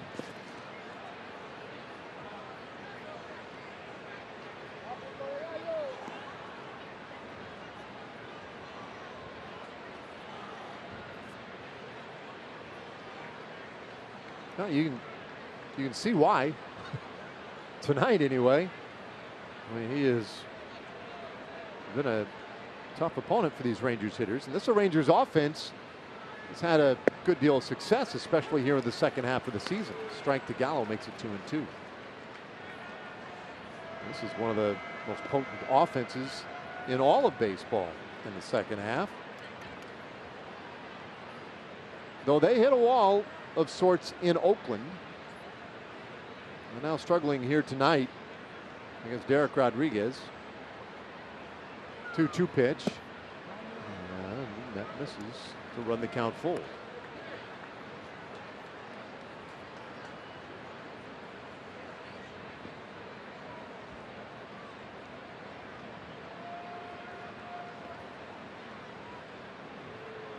Gallo having a big month of August. Average at 324 for the month. And he hits this one. That's a broken bat. Out into center field though, and handled out there for the first out of the inning.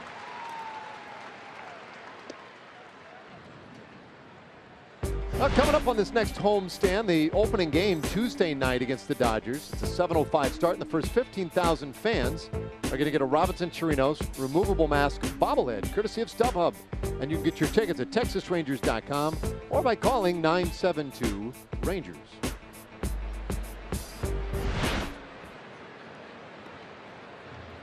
Tonight's catcher, Isaiah Kiner-Falefa, 0 for 1.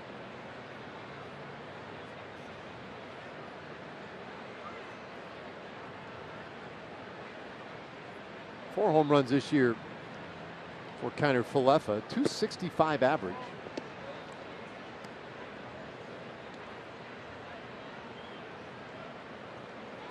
A good year all the way around for him.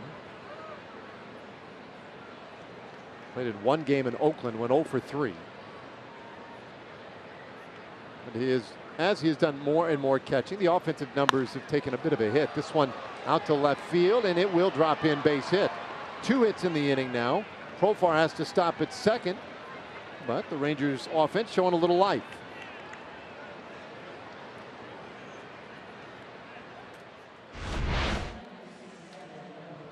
Yeah, both the hits have come off changeups.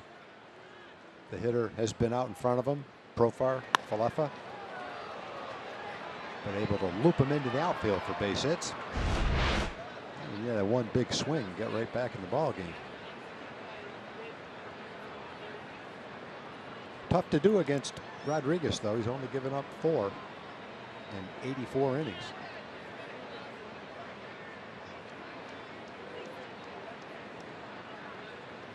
Well, Cepeda. Ronald Guzman Cepeda takes a strike. Struck out in the third. 1 for 1.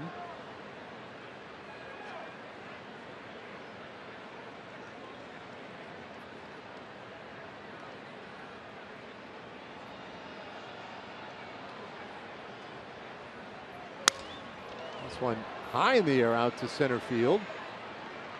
Not going to carry, and there are 2 gone. Another pitch, another off-speed pitch hit off the end of the bat. Well, this is the opening game in this series. We take a look at our progressive upcoming schedule. And this weekend, 2 more day games, both tomorrow and Sunday here in San Francisco. Should be beautiful. We'll have a day off on Monday as the team arrives home. And a 3-team homestand. Dodgers, Twins, and Angels in town. And while we were doing that, Adrian Beltre grabbed the bat, and he is coming out here to pinch hit for Hutchison. So Springs working hard out there in that bullpen, and he'll get his shot here momentarily.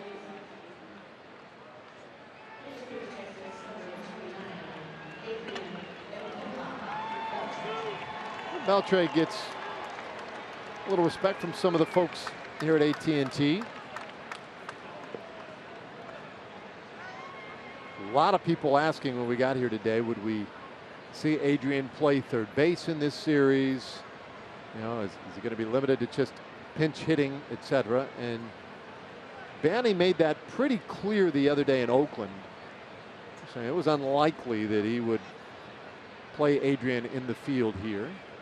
So he continues to nurse that left hamstring that has bothered him at times this year. But cool that he could get him in, and not just get him in this game as a pinch hitter, that you knew there would be opportunities, but that he could do it at a time against Derek Rodriguez. And I don't know, I'm almost certain that that's not part of the calculus here for Banny. But one Hall of Famer's son going to a future Hall of Famer right here. And everybody with ties to the Rangers organization, that's kind of cool. That is cool.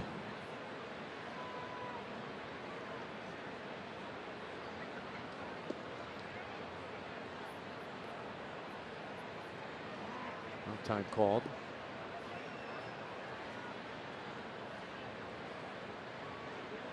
Beltre Wednesday in Oakland went 2 for 4. Drove in a couple of runs, and the Rangers' victory to wrap up that series and avoid the sweep. I think one of the more amazing father-son things that I saw was when both Griffeys homered in the same game. I mean, it doesn't get any better than that.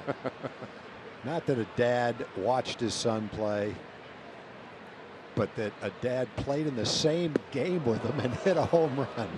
It just, you couldn't even, you would think if you made that up, it would be a dream. Yeah, that, because you still have to be on, you know, on your game at that age, at the advanced age, right? And then the youngster. Not enough to hit a home run. Yeah. Then your kid has to get there and be old enough. Yeah, and still, you know, and be comfortable enough, good enough, confident, whatever. That you have to have had your child at a fairly young age to make that work.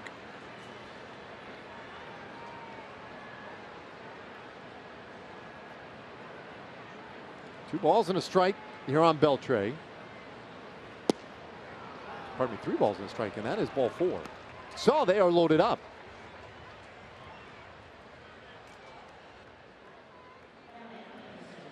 And it brings up Chu.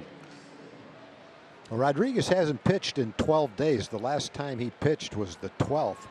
That was against the Pirates. 2 hits, 1 run in 7 innings. And as you described, Dave, he had the slight hamstring injury. But it's been 12 days since he last pitched. Probably hasn't been quite as sharp with his command today as he was when he was in that groove he was in.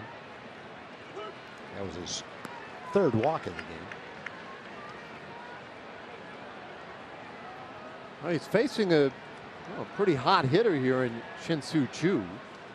Bases loaded, 2 out in the 5th inning. Rangers may not run across as many opportunities as good as this one. 1-1 the count. Talk about one swing making a big difference. And Chu has that kind of power. 21 home runs this year and 58 RBIs.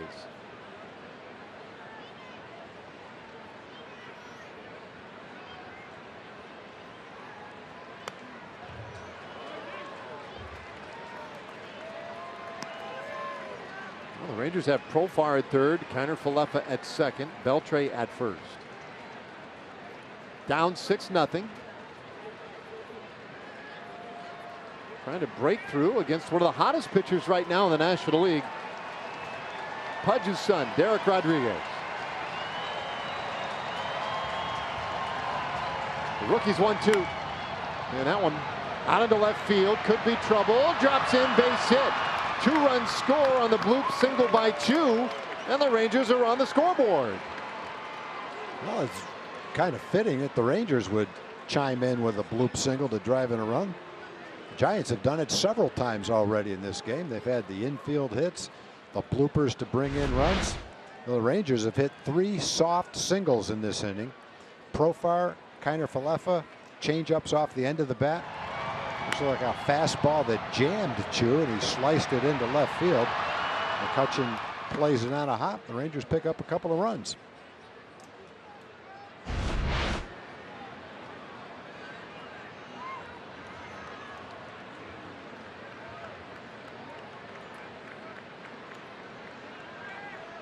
So all the orange hats got together there for a moment. 2 runs are in. Rangers bidding for more. And again, a guy who could do some big time damage here. We've got Odor.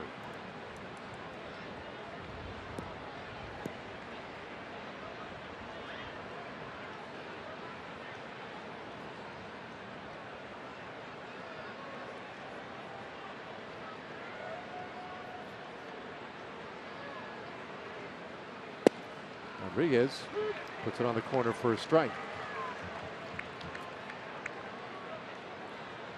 It's interesting. This ballpark, cooler weather, and it's big. Hansen, we mentioned a couple of soft singles, but he's playing really deep to me. He sure is. He's playing way deeper than you normally see a left fielder. 1-1. In fact, I said that was McCutchen, didn't I? McCutchen's in right field. Oh, regardless, I mean, he's. Well, compare him to where McCutchen's playing in right field. Yeah. He's way deeper than McCutchen is. Yeah, and he's on the off side for a left-handed hitter. That's what I just sort of adds to the confusion for me. I don't know, they must know something. The pitch on the way, and that one is in there for a strike, 1-2.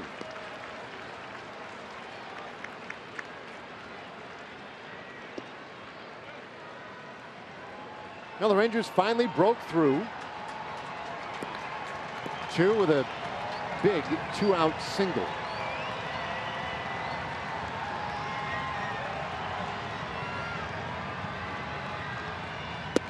Odor takes inside, 2-2. Now, when you talk about a left-hander maybe hitting for power in this ballpark, Tom, I think one of the first things you think of is hitting it out into McCovey Cove out there. Out over the wall and right into the water. The sailboat begins to move out in that direction.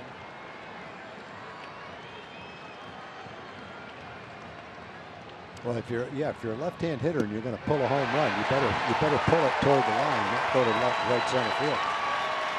A strikeout of Odor ends the inning, but Shin-Soo Choo gets the Rangers on the board. A bloop single to left, and it's 6-2.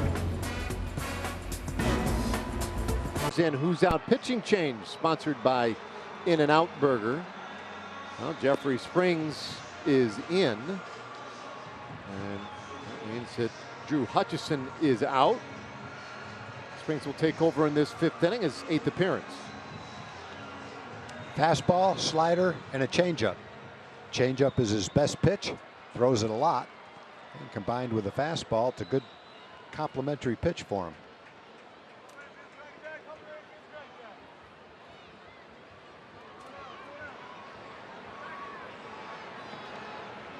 Well, Hutchison managed to get through 4 innings, allowed 6 runs on 7 hits. Springs misses up to Brandon Crawford. It'll be Crawford, Hansen, and Duggar. 6, 7, and 8 hitters in this 5th inning.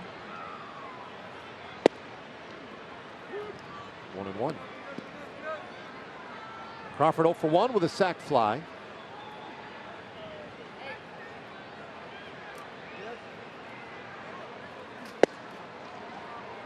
Springs. And now a ball and 2 strikes, going right after him.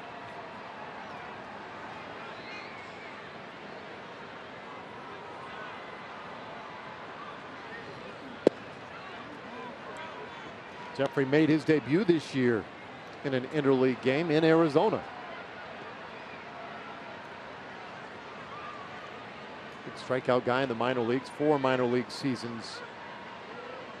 His strikeout rate was nearly 33%. That's a base hit out to left field. Crawford has a single to start the 5th.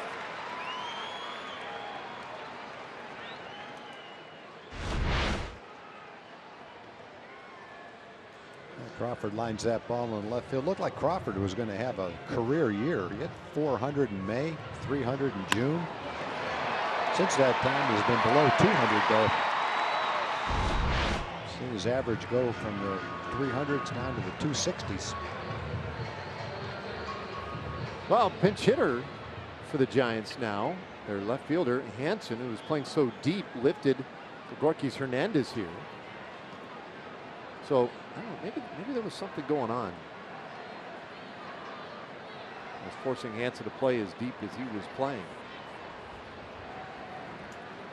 We may find out, but maybe not till tomorrow.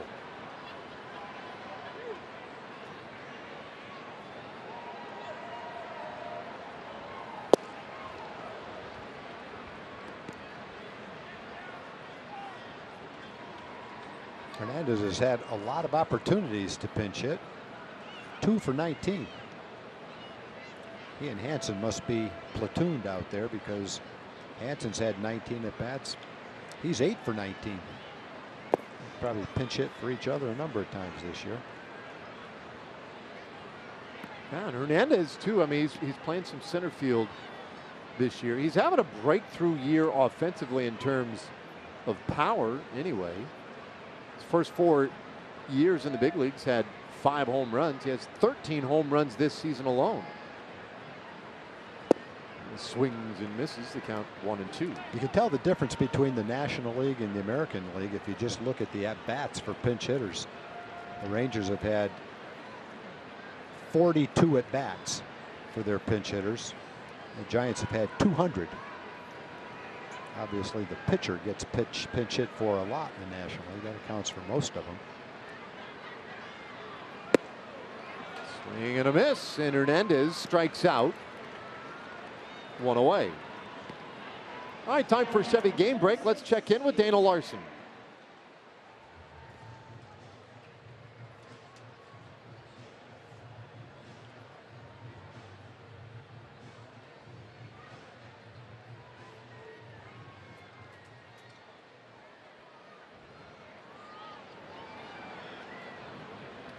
Thanks, Dana. Yeah, pretty cool moment, pretty emotional couple of weeks now for Mike Trout.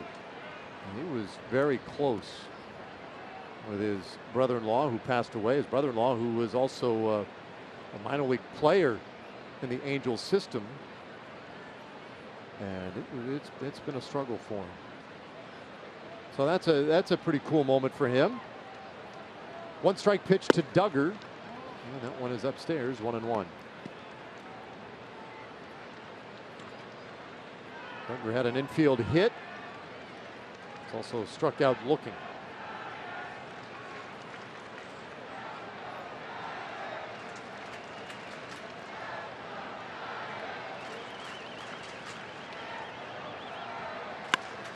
This ball lined over second, base hit into right field. Mazara will gather it up quickly, and Duggar has his second hit of the night.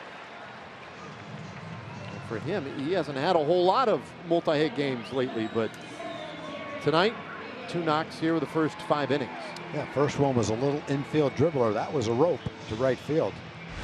Timed the fastball pretty well.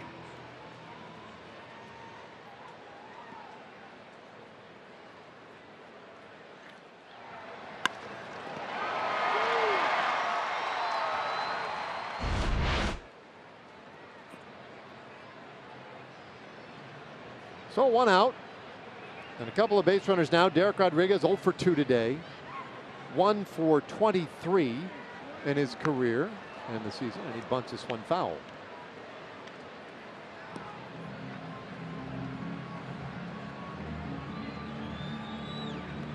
Now, you know, like Little League games, or even as kids play travel ball, select ball, you can hear the parents oftentimes yelling instructions at them, especially after something like that, a little bunt. Pudge is close enough, right? I mean, if he wanted Pudge is to. yelling, let him hit. Let him hit, Swing Poachy. away. Well, he fouled off the first bunt attempt, so maybe they will let him. Well, he went down and talked to the third base coach, Ron Wotus. Not sure what they were talking about, but it might have been, hey, swing the bat up there, kid. Nope, he's bunting. Don't you dare swing the bat up there, kid. This one is in there for a strike, 0-2. Or maybe he said, take 2 and hit to right. Yeah, just take a strike and then go ahead and hit. Grounded out to second, he flied out to center field. What he ought to do right here is square around early like he's going to bunt. Make the pitcher throw him a fastball right down the middle and then take the bat back and swing it. Pudge will be able to look at that little video later. Break it down for him. Well, he's squaring with 2 strikes, and he takes ball 1.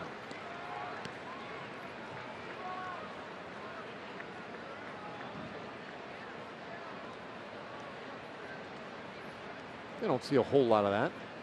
Now, we don't watch a lot of National League baseball anymore. Maybe in the National League they are doing that more often now. I would say some pitchers have a better chance of getting down a bunt with 2 strikes than they do of hitting the ball. I wouldn't say Derek was necessarily like that. He's only had 1 hit, but you can tell he's got the swing of a hitter. He wouldn't be a pitcher if he could hit, but I would think he swings good enough, well enough to swing the bat instead of bunting with 2 strikes. Hutchinson maybe thinking there would be something on. Keeping Crawford closer at second. Duggar the man at first.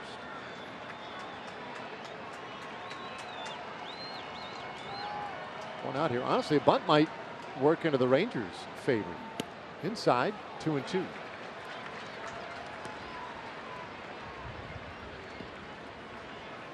If he bunted one back sharply to the mound and got a shot at a double play.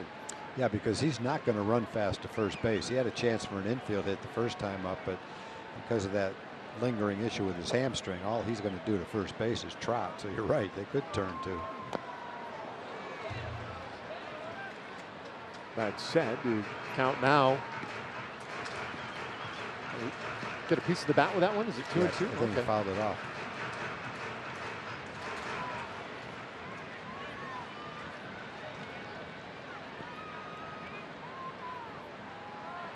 Well, infield hoping for a ground ball, a double play. Corners are in, middle of the infield pitch to double play depth, and that one lined through into right field. Around third base, but held there is Crawford. Second hit in Rodriguez's career. And he loads him up. Oh, there's a big smile right there. Oh, that's funny. Pudge likes the hit more than the pitching.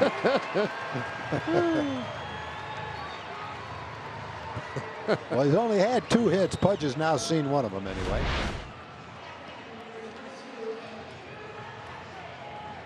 Solid base hit to right field. And there are some pitchers where with 2 strikes, you might as well have them bunt and move the runners, take a chance on moving the runners because they're going to miss anyway. He swings well enough to where I don't think he should bunt with 2 strikes. That was pretty cool. The bat boy ran a jacket all the way out to first and then ran back to the dugout. Told him he didn't need it. And Derek just kind of shrugged his shoulders. Come on, I don't need a jacket. I'm a ball player. Kid had to run all the way back out, grab it, take it back in. Bases loaded, 1 out. Strike to McCutchen, who has been on all 3 times he has come to bat. He's homered, singled, and walked.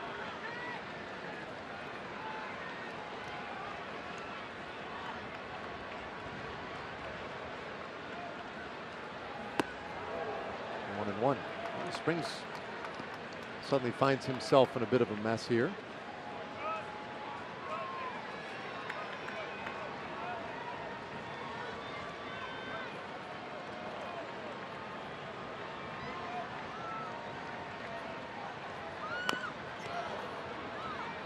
Ball and 2 strikes.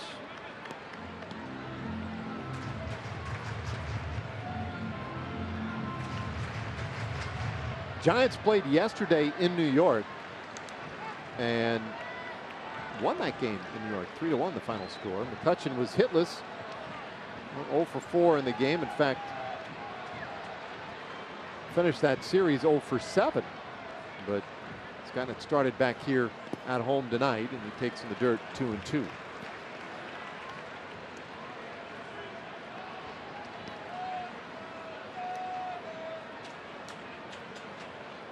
Though it is a decidedly down year for Andrew McCutchen. Coming into the game, he still led the Giants in RBIs, runs scored, walks, extra base hits. He strikes out swinging, 2 away. Used the changeup effectively in that at bat. McCutchen was out in front of a couple of them and then wasn't quite ready to dial it up for the fastball.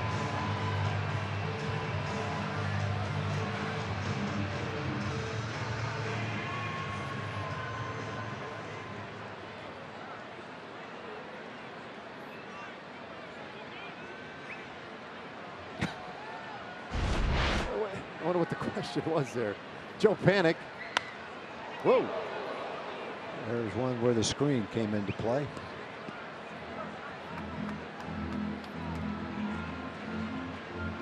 Yeah, all smiles. They're smiling because that screen's there. Chances are one of them wouldn't have been smiling without that screen. So thank goodness baseball, the owners in baseball, were smart enough to put that screen up. Long time coming. Glad it's here. Like every time we saw that, Dave, we would cringe when the ball went shooting over the dugout. Almost to the point where it's a big crowd, you don't even want to look. I mean, you still have to be careful. There's some parts of most ballparks where they can still get on you in a hurry, but boy, it is. I just think it saved a lot of injury. Fly ball out there to the left of center field, and Gallo right there. Inning is done. Giants leave them loaded. We go to the 6th inning. It's a 4-run game.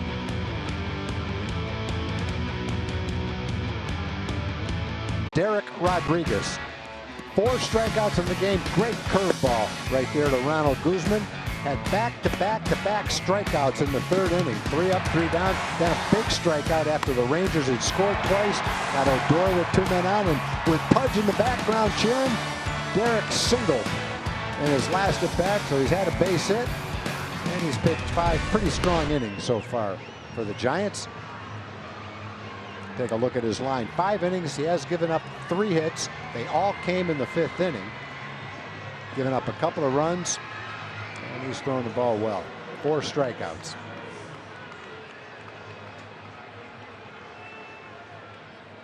So he is out now for the 6th inning. Gorkis Hernandez stays in the game in left. Checks his positioning card. I assume could be his lottery ticket. One never knows.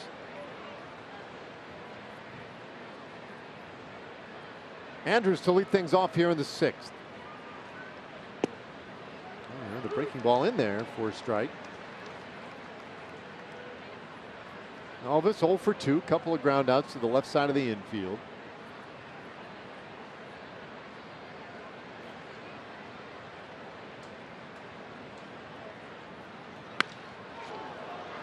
Fly ball, right field. Hanging up a little bit. McCutchen able to get back to it. One away. Let's take a moment now and check in with our friends at Kia. When you're America's Best Value, you don't need fancy uniforms. How do you know it's clip-on? So Rodriguez gets the first man of the 6th inning. Nomar Mazara, who was walked tonight, also flied out to center. Steps in. Rangers have just 2 hits. Pardon me, 3 hits. They all came last inning. The type of thing that gives you a little hope that maybe they've figured some things out against Rodriguez.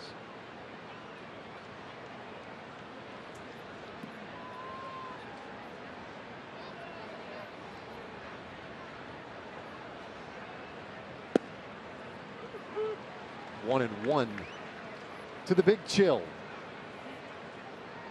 So I was saying earlier, Tom, about that left field wall, pardon me, right field wall. It gives way to McCovey Cove. You know, sometimes when you go to a ballpark with a short fence, like in Houston, there are people that say, well, I think sometimes it can screw a guy's swing up, you know, thinking he can get a cheap one. That's not a cheap one to right field here. But I would think for a power hitter, I don't know, the idea of hitting one into the drink would be kind of intoxicating. Hard one hopper to the left side there, fielded by Longoria, and there is 2 away. Yeah, I think it would be a lot better if you could see it land. As it is, you hit it over there into the night, you really don't get the effect. I think for the people in the back row of the seats there who get a chance to turn around, watch it splash in the water for a day game, seeing some crazy guy jump out of a boat to go get it, it becomes a lot of fun. And for a hitter, I guess if you can see the replay of it, it would be a lot of fun. But, you know, unlike the Green Monster, this one doesn't, I don't think you come into this park and go, oh man, I'm going to launch some out of here today. No. Because 309 is not that far, but it juts out a little bit to the 365 and then way out to 421. But when Bonds was hitting them out here almost every day, and you were watching the replay, and it had, I don't know how many little boats out there in right field trying to retrieve them, that was a lot of fun to watch that for sure. I think hitters get a lot of enjoyment out of watching where they land. For instance, in this ballpark, if you hit it to left field, you can pretty much hit it as far as you want. I'm sure there's probably been a few hit all the way over the seats there and might not be able to see it hit the ground, but you do see it clear those seats, and that's a long way out there. Doubt anyone's ever hit one into the glove out there beyond the 382 sign, but that would be a sight. That would be a poke indeed. The only one that's ever going to do that is Stanton, probably. Maybe McGuire way back in his day. That's just a great backdrop in left field to see that giant glove. What a great idea.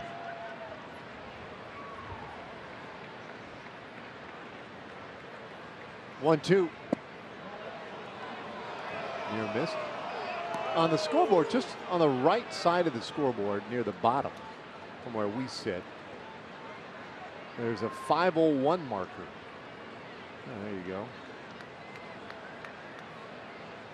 Levi's 501.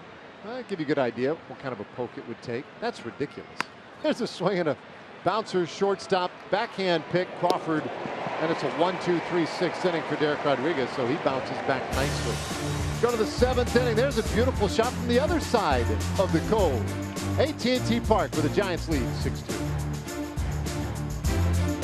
Tonight, looking ahead, Saturday, September 1st, Rangers and Twins.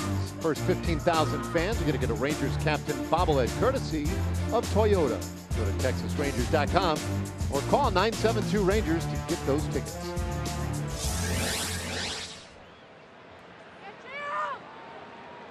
All right, Jeffrey Springs out for another inning of work here in the 6th. And Buster Posey swinging away at the first one. Wafts it out to center field. One away. You know, this National League style ball game, the Rangers had to make some interesting, tough decisions. No DH. So to get Chu's bat in there, he has to play in left field, Mazzara in right. But then you run into an issue. How do you get Gallo in? And so even though it is an expansive outfield, Gallo with the start in center, Chu and Mazzara on the corners. You're maybe taking a little bit of a chance defensively there, but Gallo's shown himself to be a pretty competent center fielder. I don't think you want to play him there every day, but National League game, I think he's shown that he can handle the rigors pretty well. Big, athletic, moves pretty well. Swinging and a miss. Ball and 2 strikes on Brandon Belt.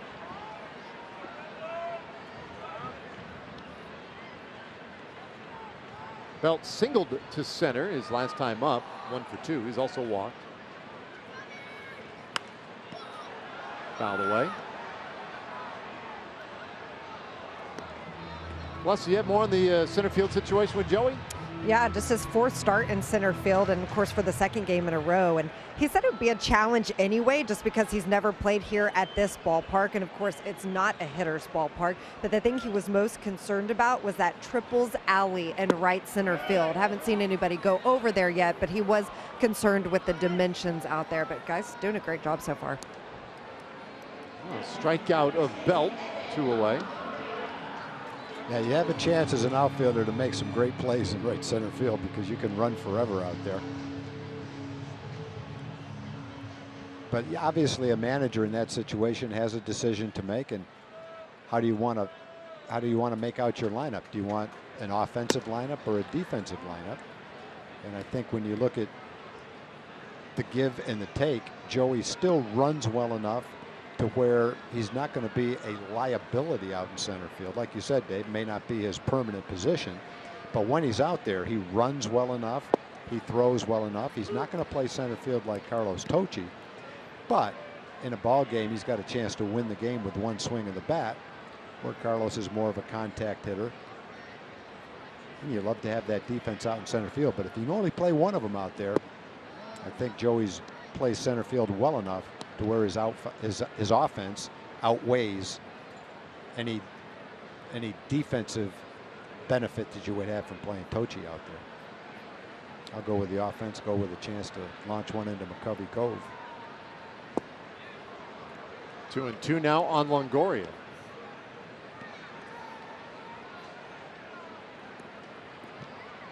That was a 4-run first inning for the Giants. And right now that is the difference in this one. A couple of walks, a couple of infield hits, a few sac flies.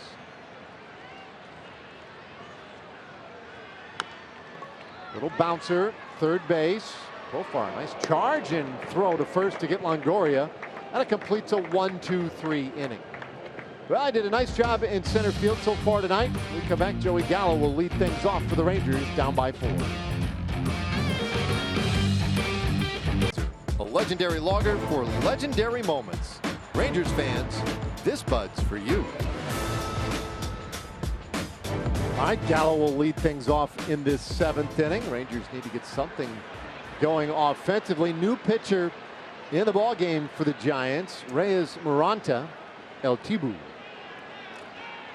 And it's his 60th appearance, and this guy, one of the better rookie pitchers in the game. First pitch swinging though, and Gallo hammers this one to center. Gone! So there it is. That's why you have him in the game, and he delivers with a massive home run, his 34th of the season, and it's a 6-3 ball game. Boy, he killed that pitch.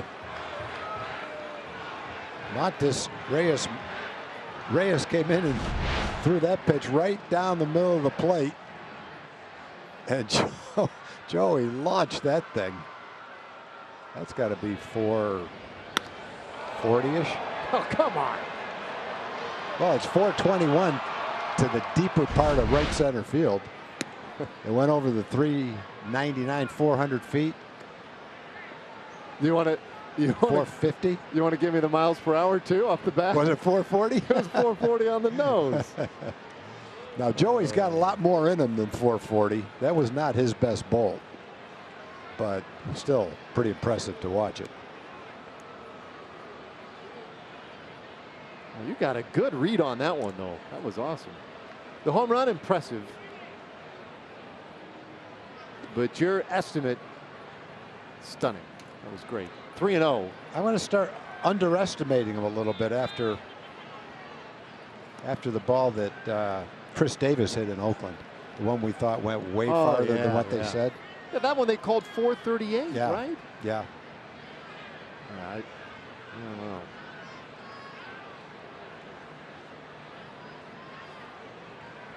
That's a long way right there. 3-0 pitch, and that is off the plate.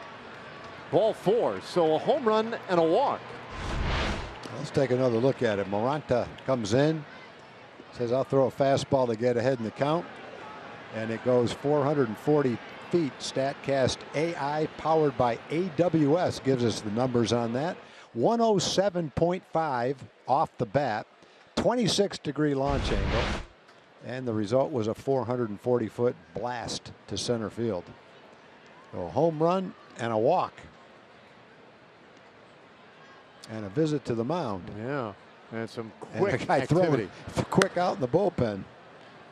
Tony Watson loosening as fast as he can. Whatever it is they're seeing from Moranta, the home run of the walk, certainly that's part of it, but maybe more. That has them a little concerned. You know, for all the great qualities of this ballpark, it's one of the fun stories about it. When they finished it, we're getting ready for opening day, the team came in, they looked around, they said, well, where's the bullpen? And everybody else, what's a bullpen? Who built it, they're like, uh-oh, wait a minute, oh boy, we didn't do that. And so as a result, like a lot of old ballparks did, and even some current ballparks, they just had to throw a lump of dirt down each foul line and call it a pin. Ball lifted high in the air out to right field. McCutchen is right there, one away. Still, to me, that's awesome that you could spend the hundreds of millions of dollars. All the planning. The people drawing the plans probably don't even know what a bullpen is. And if they didn't tell them you need this square area right here, we'll worry about what we do with it. You just make sure it's in the plans. Well, you've been through it though, right? I mean, you were the general manager when they were designing. Well, I was, and I didn't have a lot to do with that. That was Tom Schieffer's baby right there. He was in on every single meeting, all the planning. David Schwartz was the architect. You know, and we were asked questions about the dugouts, the clubhouse, the training room, things like that, and we put our 2 cents worth in. But as far as anything significant or substantial while it was being built, we just sat back and marveled at what the end result was and what a beautiful job they did building that ballpark. I think when it was, we knew it was going to be nice when it was all done and you finally got a chance to look at it. I think everybody that saw that ballpark said, wow, that's way nicer than I thought it was going to be. And that was with high expectations to begin with. Drew Robinson pinch hitting here. for Jeffrey Springs. But they had to do some adjustments to our ballpark too when it was first built. For instance, the backdrop in center field was done from flat ground. They anticipated how high the pitch would be if the pitcher was pitching from flat ground. So when you actually put a 6'5" pitcher on top of the mound, now the angle created a white background, the office building in center field.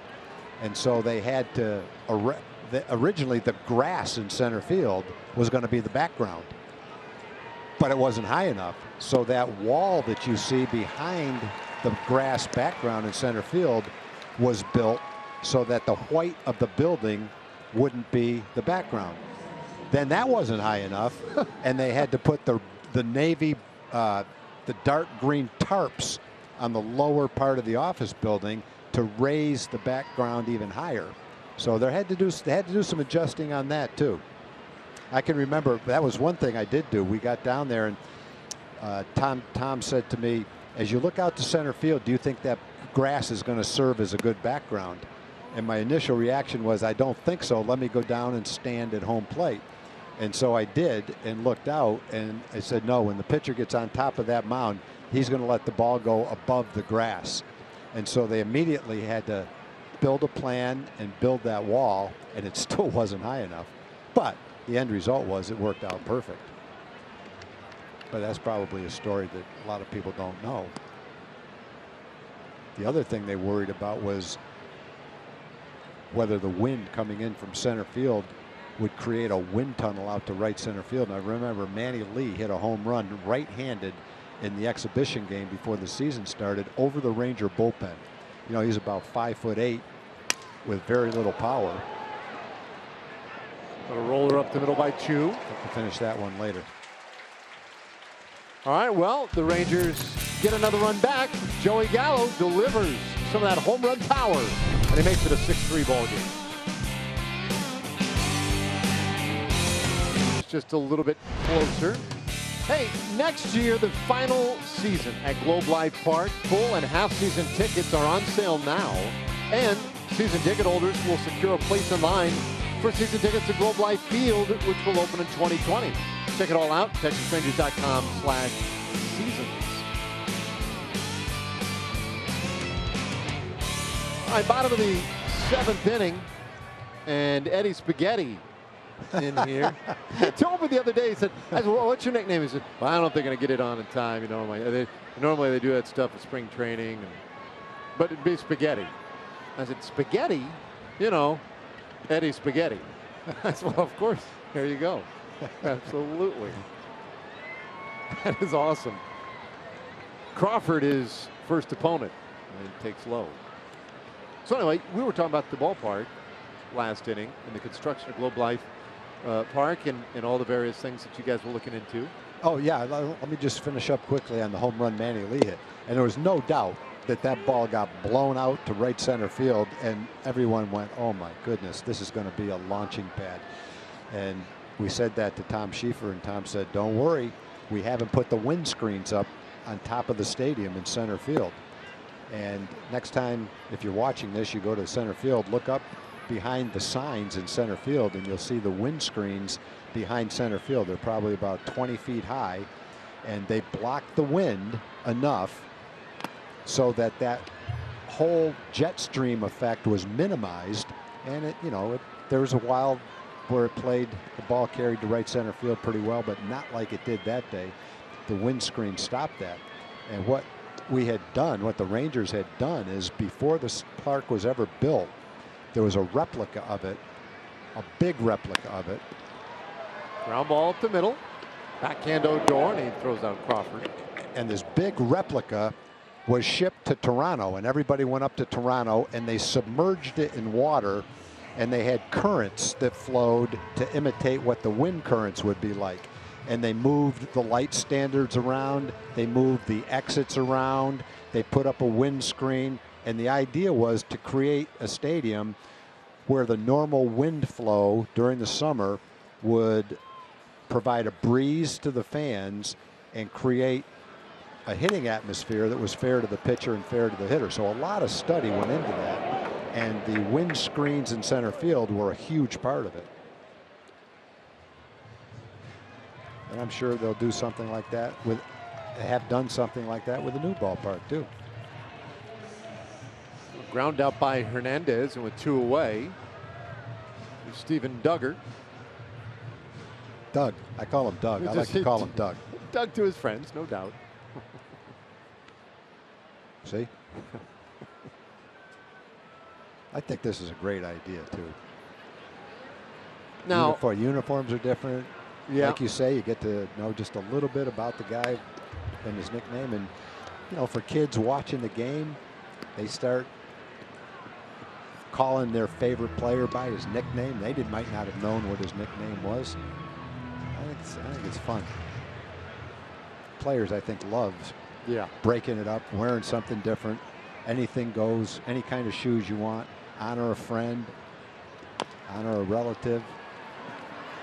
Doug with a little tapper, and Butler takes care of him to complete a 1-2-3, bottom of the 7th. So now to the 8th inning we go. The Rangers down by 3, but the 2, 3, and 4 hitters, Odor, Andrews, and Nomar Mazara coming up.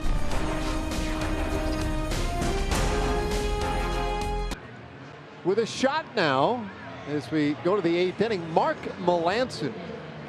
Just his 28th appearance this season, and this has been one of those stories of frustration for the Giants. Melanson, very highly paid in his 2nd year now in San Francisco, and has experienced some trouble with that arm and a lack of effectiveness at times. The numbers aren't bad this year. They were not good last year. And he will get the 2, 3, and 4 hitters. We'll see if the Rangers can come up with something here. Melanson's first pitch, hard ground ball to the right side, and Panic is right there. Throws out Odor, 1 away.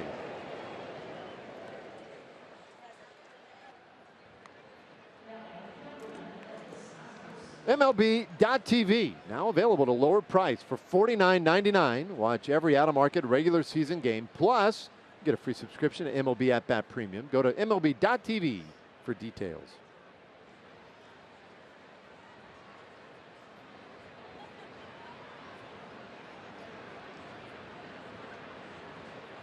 Melanson's first offering in there for a strike to Elvis.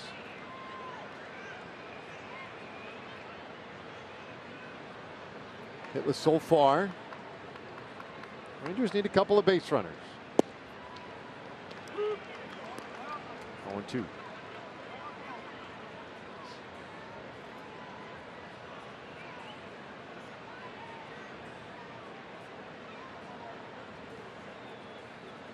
Okay, now when you watch Mark Melanson, does he remind you of another pitcher? One you should be familiar with. Okay, nice. Straight over the top, doesn't throw quite as hard, 5 miles an hour slower, but he has the same overhand curveball. Not exactly, but right here, very similar. Keone Kela. Got the same overhand curveball, straight down. His fastball is probably 92 to 94. Keone's is 96 to 98. But that same over-the-top pitch and the delivery, somewhat similar. Yeah, I can see it. I couldn't have probably made the connection. I love that when guys play that game, right? Especially guys who are a little more dialed in. Yeah, you know, you're not thinking of it, but you watch a guy and you go, "Oh, that reminds me of something." And sometimes you see it and it reminds you, but you can't place exactly who it is. Yeah. But with that one, it does have a little Keone in him. Or maybe Keone's got a little Melanson in him. Melanson actually came along earlier.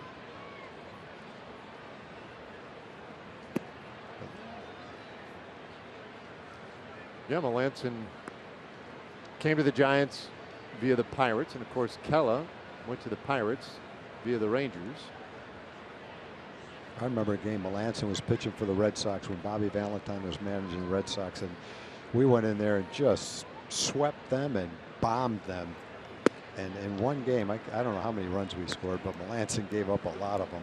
Got booed by the Red Sox fans, and it's well before he established himself as a successful closer. But in that given sample it was hard to predict that he'd go on to have the kind of success that he had in the future and earn the contract that he has right now.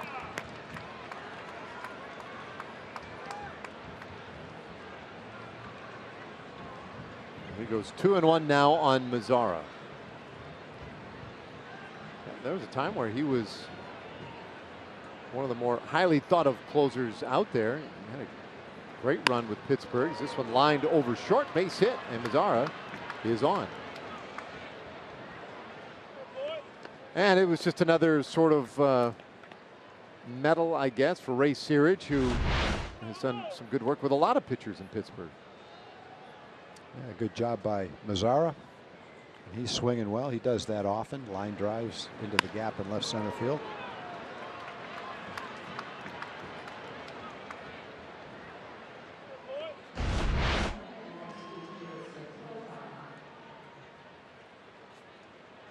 So Jurickson Profar now, El Patron. I like how he got that name. Did you read how he got that name? Yeah, because in the minor leagues, he signed for more money than a lot of the other kids. Yeah, in Spokane, he signed for more money than most of them made all together. So he used to take them out to dinner, and the kids called him Patron, the boss. The boss.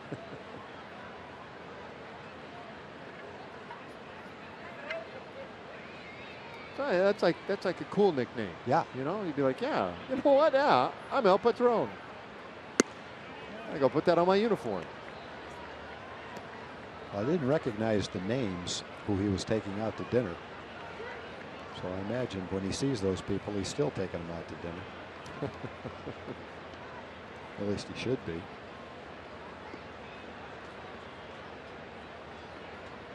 Well, a base runner here. Rangers down by 3. And this swing and a miss. Profar 1 for 3. Grounded into a double play in the second inning. But he has singled and scored a run. Rangers came in 21 games out in the division. Back of Houston. Houston, their lead was at a game and a half coming into play today.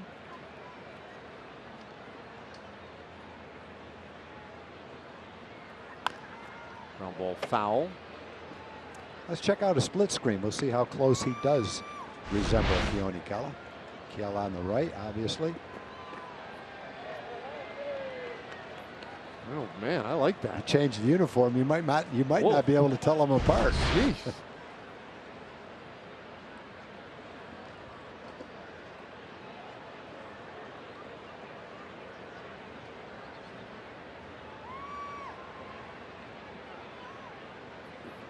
You're on fire tonight. I mean, 440 feet on the home run.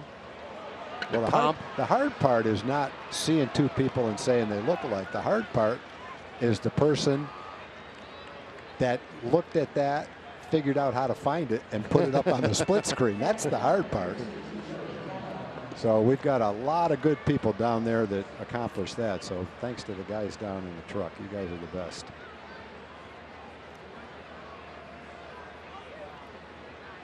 All right, here comes Joey Gallo. He homered in the 7th inning. And now is the tying run here at the plate. And as we discussed earlier, in the lineup in center field today for his offensive abilities, chance to do something big with the bat. He's already done a little bit with that bat. And he'll take outside for a ball.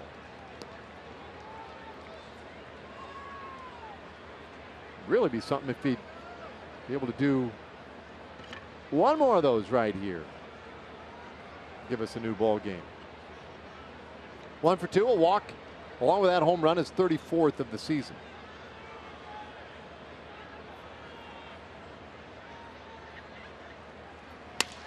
Broken bat roller, and that one is through, base hit. Around third base, Mazzara, he'll score. Profar to third. And he'll stop there, but Gallo pulls up around first and did not look right.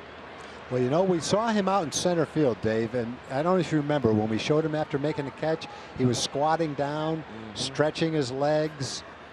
I don't know if that's related to what is going on right now or not, but if it's the same thing, it definitely got worse on this.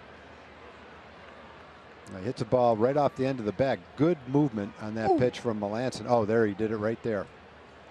Whoa. Yeah. That might not be related to what we were looking at in the outfield. That's something entirely different. Ouch. Boy, that's one, as bad as it hurts, you're highly motivated to get up and run that out. Man. What a shame. Joey been swinging the bat so well, hitting .324 in the month of August coming into this game. You just hate to see that happen when a guy's getting hot like that, especially a guy that can do the damage that he can do.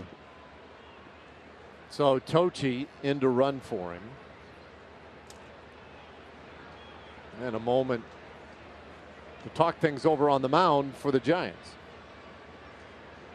Tochi no doubt will stay in the game in center field as well. So Profar at third. Now Tochi represents the tying run, and you could argue that he does give you a little more speed over there too. It's obviously an outcome nobody wanted to see Gallo roll that ankle and lead the game. But who knows? Maybe Tochi can now summon some of that good speed and find a way to score on a ball, maybe to the gap, something like that from Isaiah Kiner-Falefa. 1 for 2 with a walk.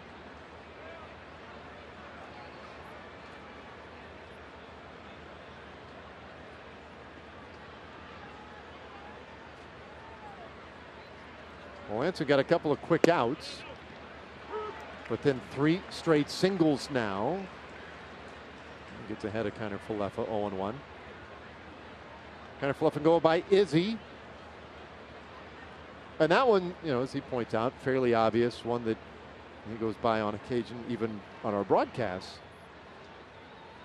He says, you know, the other one, though, is the Hawaiian Hustle. He told me about that earlier when I went down to talk to him about his nickname, you know, when he came up. Because I told him I didn't want to have to say Kiner-Falefa every time he did something. It was becoming a little too much to say. He said, well, Izzy. He said, you know, some guys call me the Hawaiian Hustle. All right. We might be able to make that work. Well, we could definitely make it work. If they want a nickname used, we'll be glad to accommodate them.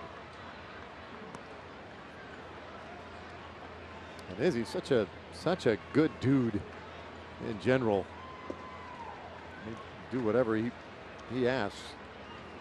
Hard worker, great teammate, and you know, it's kind of, I suppose, interesting that he would get the heart and hustle recognition on this team. Maybe he really should be the Hawaiian Hustle.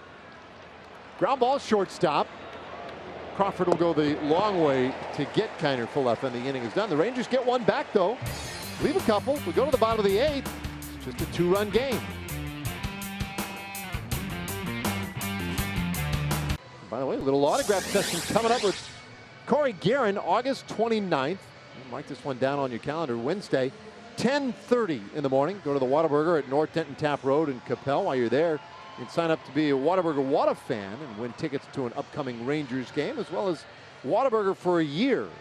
Go to TexasRangers.com/appearance. So,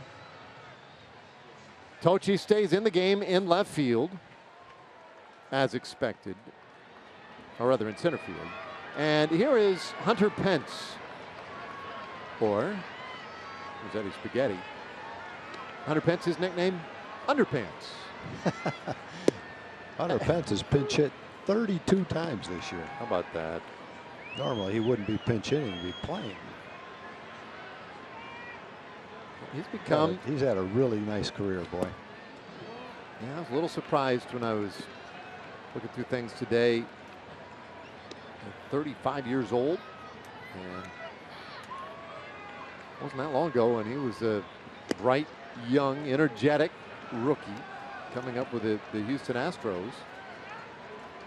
I can remember when he first came up, everybody said, well, he has a funny throwing motion. He has kind of an awkward stance and awkward swing. Whoa! Boy, that thing was laced. Whoa! Picked cleanly, and a great play to retire Pence. What a way. What a play. That ball was just ripped right, and Eddie Butler's breathing a sigh of relief. He saw his life flash in front of him. Here comes one back 100 miles an hour, right straight at his head. I don't know how he, the ball gets back there in, who knows, a third of a second, and you have time to duck underneath it, and then there's Ruge to make a backhand play on a 100-hit line drive, mile-an-hour line drive, and then the Condor scoops it out of the dirt to complete the play. What a play, and thank goodness Eddie got out of the way of that one. Boy, that's so scary. Yeah, and that one, I mean, that was really right close. there. So McCutchen now having a good night at the plate. One out here in the 8th inning, and the one strike pitch a little bit in.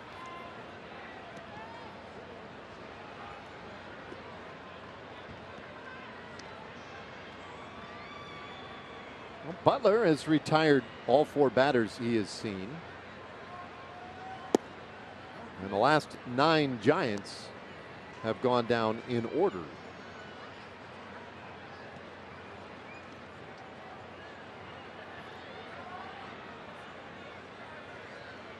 Two-one pitch.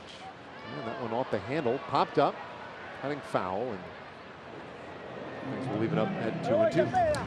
It's time for Built for Baseball, brought to you by T-Mobile. Let's check out the night that Andrew McCutchen's had. Leads off the ball game with a long home run to left field. Then he hit a rope into left field for a base hit. He has a stolen base. He's walked and scored a run. 2 stolen bases, a walk and a run, a home run and a single. Nice night for Andrew McCutchen, especially since we highlighted him in the open as to what a disappointing season he's had so far. Wanted to make sure that we saw exactly what he's capable of. And he also said what he is capable of. He's a .290 career hitter, and he's averaged 25 home runs and 88 RBIs over the last 7 years. So while this is a little bit of a down year, he's got a lot of great baseball ahead of him. And he continues a good night. 2 walks, 2 hits, 2 runs, 2 stolen bases.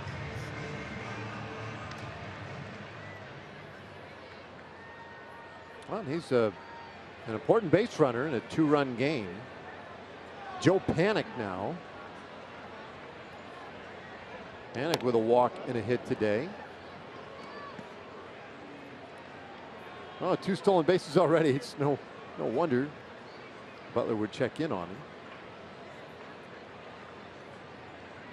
McCutchen edges off again. Ground ball, and it's just past Odor. Everybody safe. Panik aboard.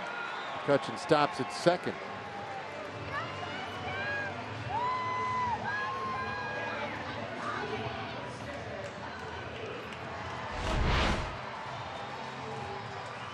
A solid ball. A little bit toward the end of the bat it looked, but it still came off the bat pretty well. Ruge gets a good jump and a dive, but he couldn't quite get it. Would have been a great play if he could have made it. Would have been a nice inning for him with a nice play to his right, and then would have added that play to his left all in the same inning. The way he's playing defense now, if he can't get it, it's just not possible to make the play on it.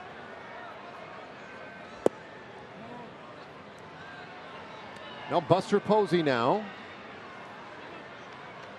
He too with a base hit and a walk tonight. Giants 11 hits tonight. This is the Giants offense that lately in particular, I mean, like, this is a good week, good series that they've had tonight offensively. Bruce Bochy's club has scuffled in a big way scoring runs.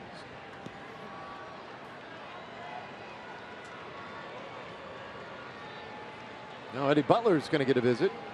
O'Kale out there to have a quick word with him. No activity in the Rangers' pen.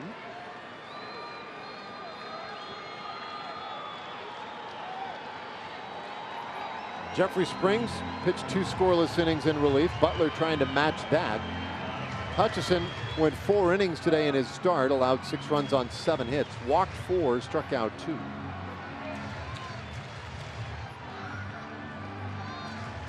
conversation over.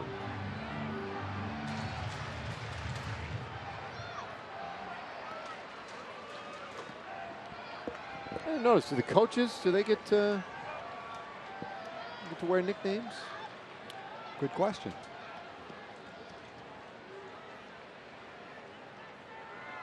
Hadn't noticed. I guess they probably do. I mean, Broke would be pretty obvious. Banny would be as well. So it's funny, the coaches, there's Boo. Yeah, so there you go.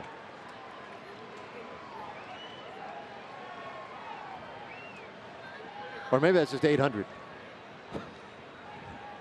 Couldn't really tell.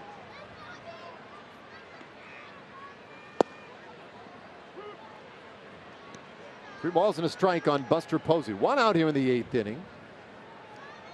Butler wants to give his team a shot in the 9th. And this becomes a pretty big at bat now with a walk, single. Giants with some traffic out there, and this one fouled away. Full count.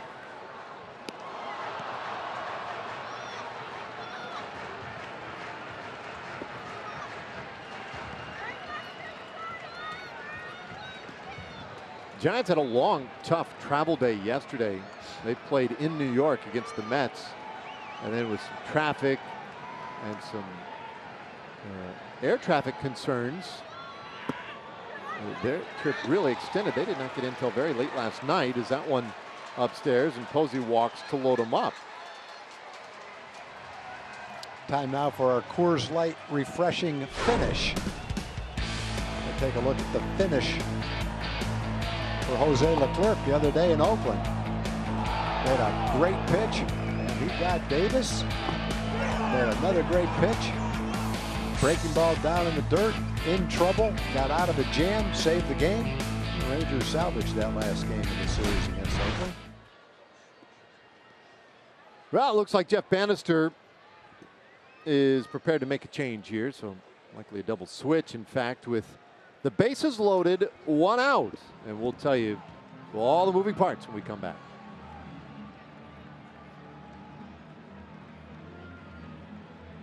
There's no hidden fees. That's transparency. By Ford. Visit your local Texas Ford dealer during the Ford Summer Sales Event. Ford is the best in Texas. And by Shiner Light Blonde. It's light done right. I can't be real sure, Tom. The other day when we were having a little trouble getting back to the hotel, we might have been right in this area at one point or another. Well, let's put it this way. They could show almost any picture of San Francisco, and there's a chance we were there. And you're welcome, because I wanted to give you guys a real shot at seeing the breadth of the city. What a lovely town it is. All of it. It would have been a lot better for me if I didn't have to go to the bathroom quite so bad, though. Well, Corey Guerin now in the game. He goes by CG, and not just the initials. He spells it out, CG. And he takes over here, a bases loaded spot in the 8th. It's a 2-run game, and Brandon Belt, left-handed hitter at the plate. Yeah, the trouble just popped up all of a sudden for Eddie Butler. He retired 4 straight guys easily. Then a walk, a single, and a walk, and here we are. And Corey trying to pitch out of a jam.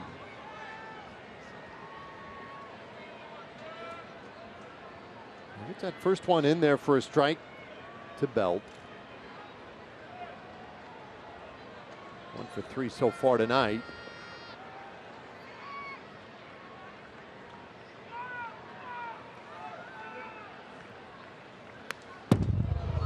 That's 0-2. Guerin unique, right, in that he will not be rushed to make the pitch. But when he does make the pitch, from the beginning of that movement comes to quick. delivery, I mean, he makes that as quick as is humanly possible.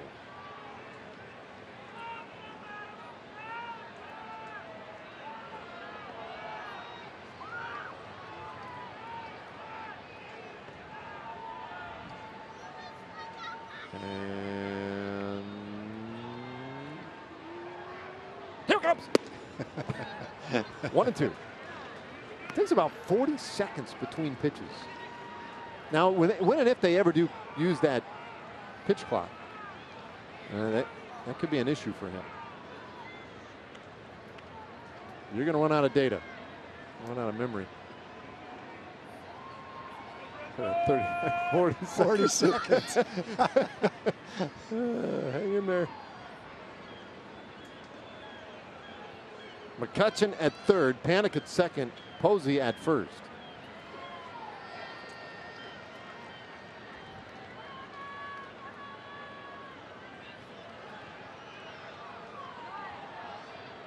Easy does it.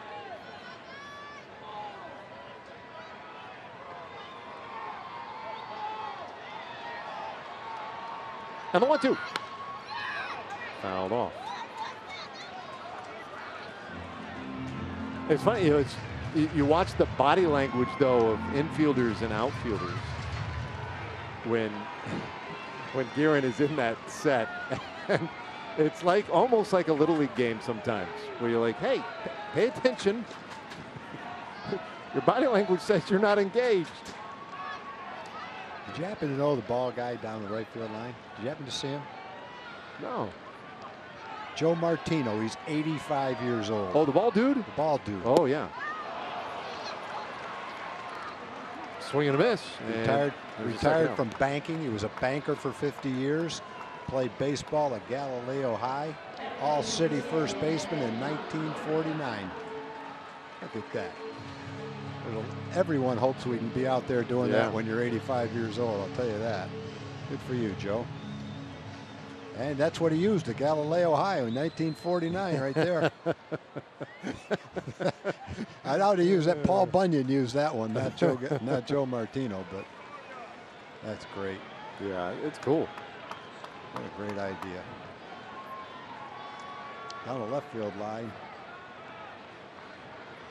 Joe Gamina, only 67 years old. She played basketball at USF. That's great. Or rather, oh no, her husband did. It's kind of funny. Drafted by the Celtics by Bill Russell and Red Auerbach. Whoa. And so Jill was born and raised in San Jose, where she went to school with Jim Plunkett. James Lick High School. Jill, 67. She has 6 kids and 10 grandchildren. Wow. And here she is out at the ballpark.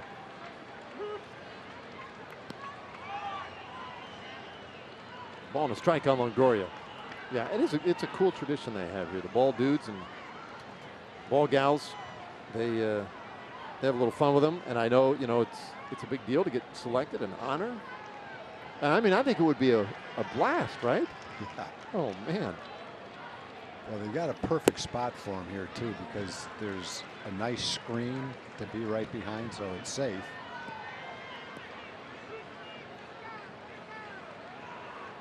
And I'm not trying to suggest that they couldn't handle it without that screen, but I think anyone doing that job, whether you're a young girl, young boy, or one of the ball dudes out here in San Francisco, it's a lot safer if you've got a little screen in front of you like that, even with a glove.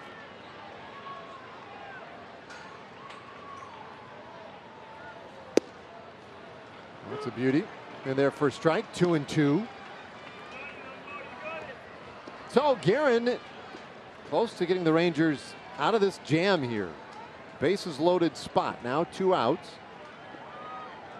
The idea is to get those guys back to the plate, only down by 2. Rangers have mounted a little comeback. 2 runs in the 5th inning, a run in the 7th, another in the 8th.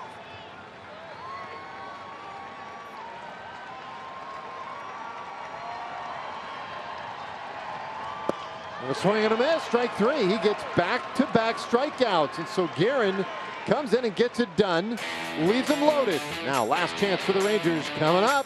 Ronald Guzman will lead things off when we come back.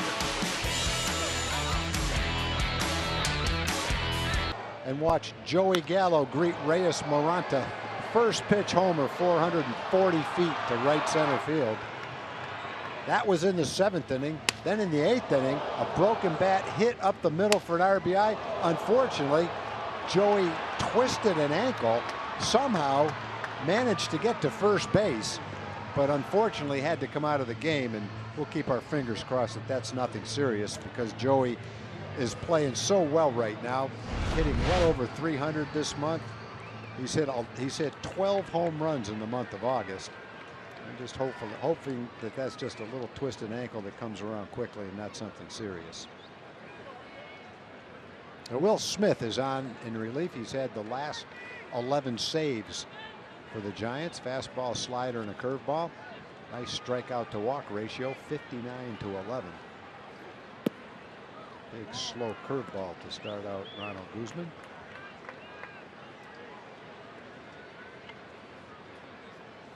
Well, Rangers need a base runner. They can get a man on, and then you have that shot.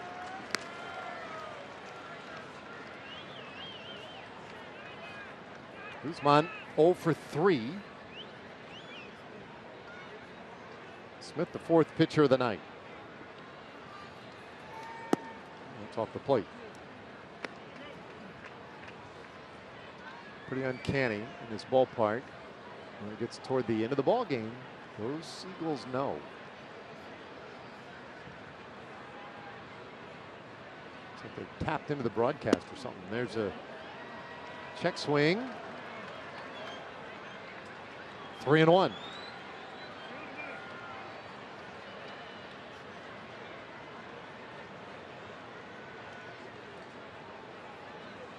How do they know it's the 9th inning? I have no idea. I was watching around the 7th and 8th, because sometimes they'll start early, but they didn't.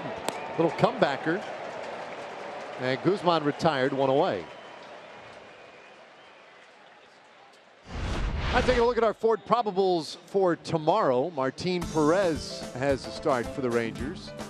They see what he did against the Giants several years ago in a 2-1 win. Andrew Suarez will take the ball for the Giants. His last 4 starts. Ooh, he is scuffled.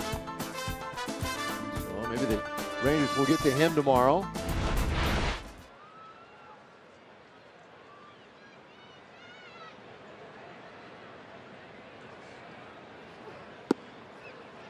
Smith upstairs to Robinson Chirinos, getting his first at bat of the night.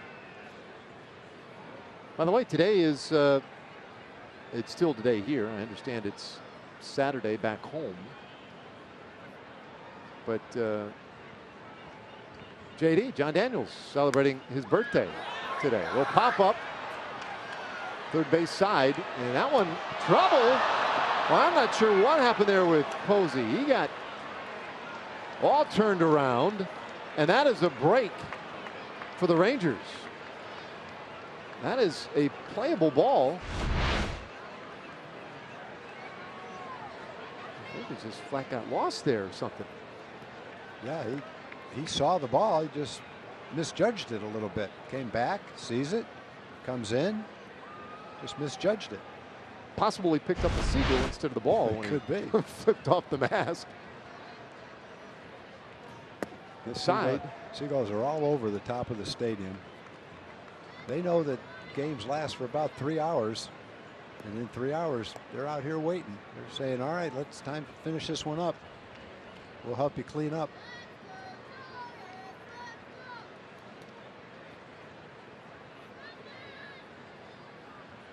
Two-one.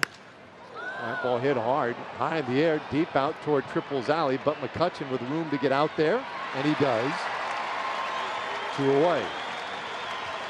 Solid contact, just got underneath it a little bit, and that's a long way out there. But Robinson's got that kind of power too.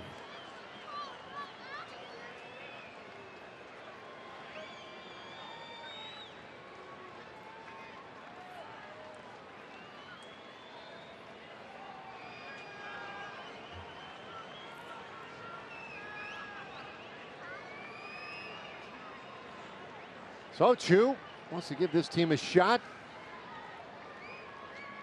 Had a hit earlier. A 2-run single in the 5th inning. He's 1 for 4. Love to get him on somehow and give Odor one last hack at it. 2-0.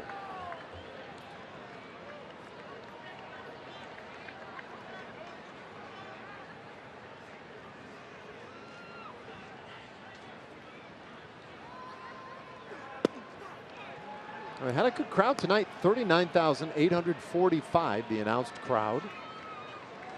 Is thinned a little bit here in the late innings.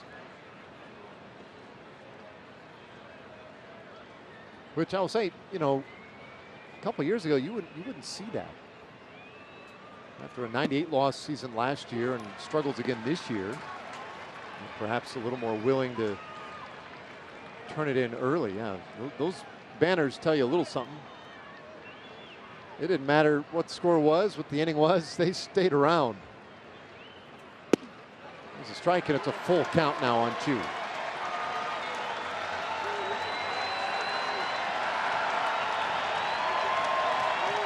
The Rangers are down to their final strike.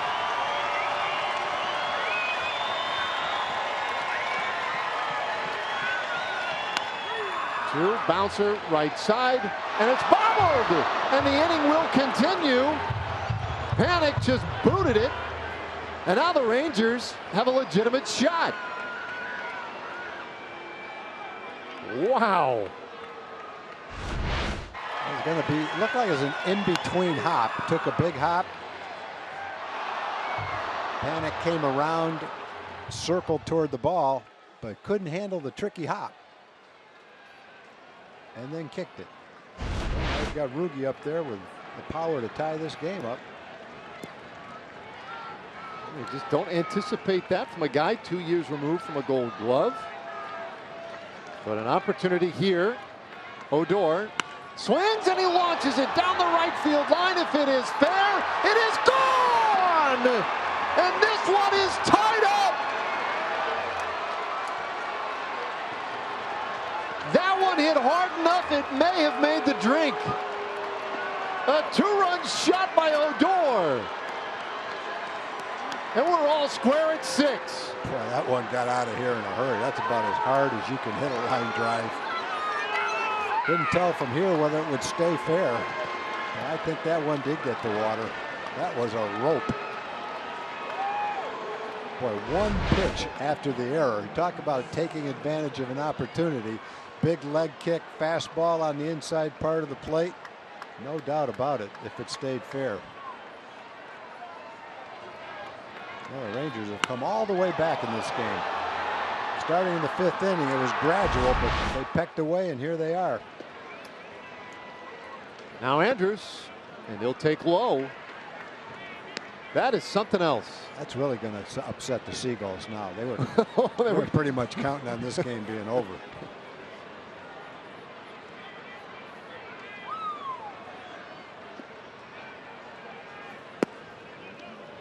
Just a little in, 2-0 to Andrews.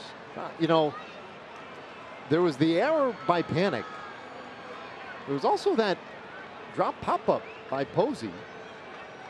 The Giants really did everything they could to give the Rangers a chance in this 9th inning. And now Andrews high in the air out there to right center field, but hanging up long enough for Duggar to get there. The inning is done. And so now to the bottom of the 9th inning. Rangers have tied it. Well, the Rangers were down to their last out. An error gave Rugi a chance, and first pitch with a high leg kick. There it goes down the right field line, and we are tied. El Tipo. Tied at 6 now in the 9th inning. Let's take another look. Look at the high leg kick. He brings his leg up over his belt buckle. 110 miles an hour, low launch angle, only 23 degrees, and a projected distance of under 400 feet. And boy, for Joe Panic, that's not a good feeling. A terrific player, solid defensive player. And just because you make an error doesn't mean the other team's going to tie it up. But that pitch was not the kind of pitch I think that he wanted to throw.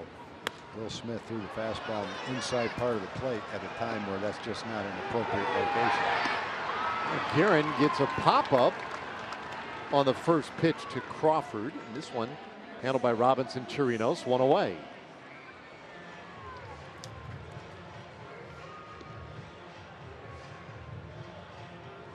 A great opportunity here tonight for the Rangers. Corey Guerin, back-to-back strikeouts in the 8th inning, inherited a bases-loaded spot and got his team out of it. Did not work as well for Will Smith.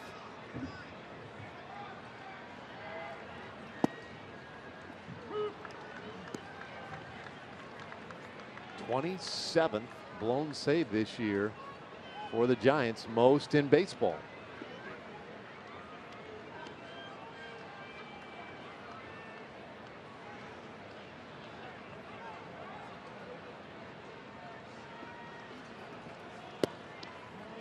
But in 1-1 to Gorkys Hernandez. Also means no victory tonight for Derek Rodriguez, Hodges' son, who pitched well, 6 innings, allowed 2 runs on 3 hits. He will not be involved in the decision. This one now handed over to the bullpens.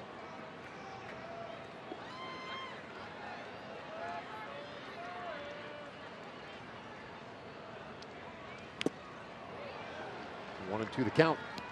A good slider right there.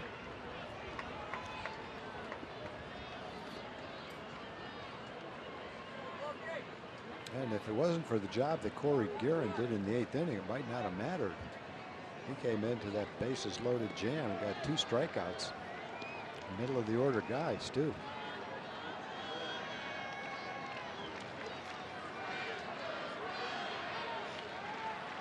On the 1-2.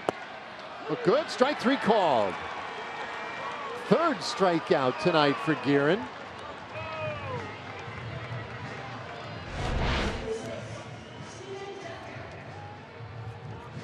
No doubt it was a strike. Hernandez wasn't able to pull the trigger on it. Good location with it. So Guerin against his former club, acquired by the Rangers in early July from San Francisco, and that deal with Austin Jackson and Jason Barr.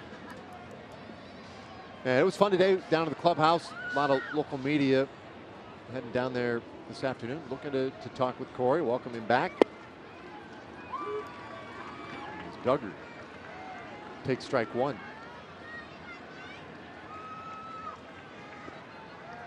Duggar with a couple of hits tonight, 2 for 4.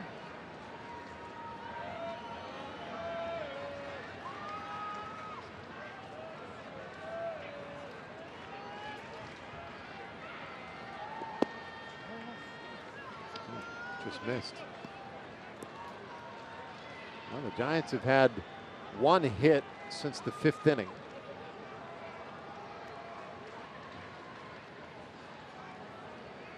And they have allowed the Rangers to come back and tie this game. 6-6 last of the 9th.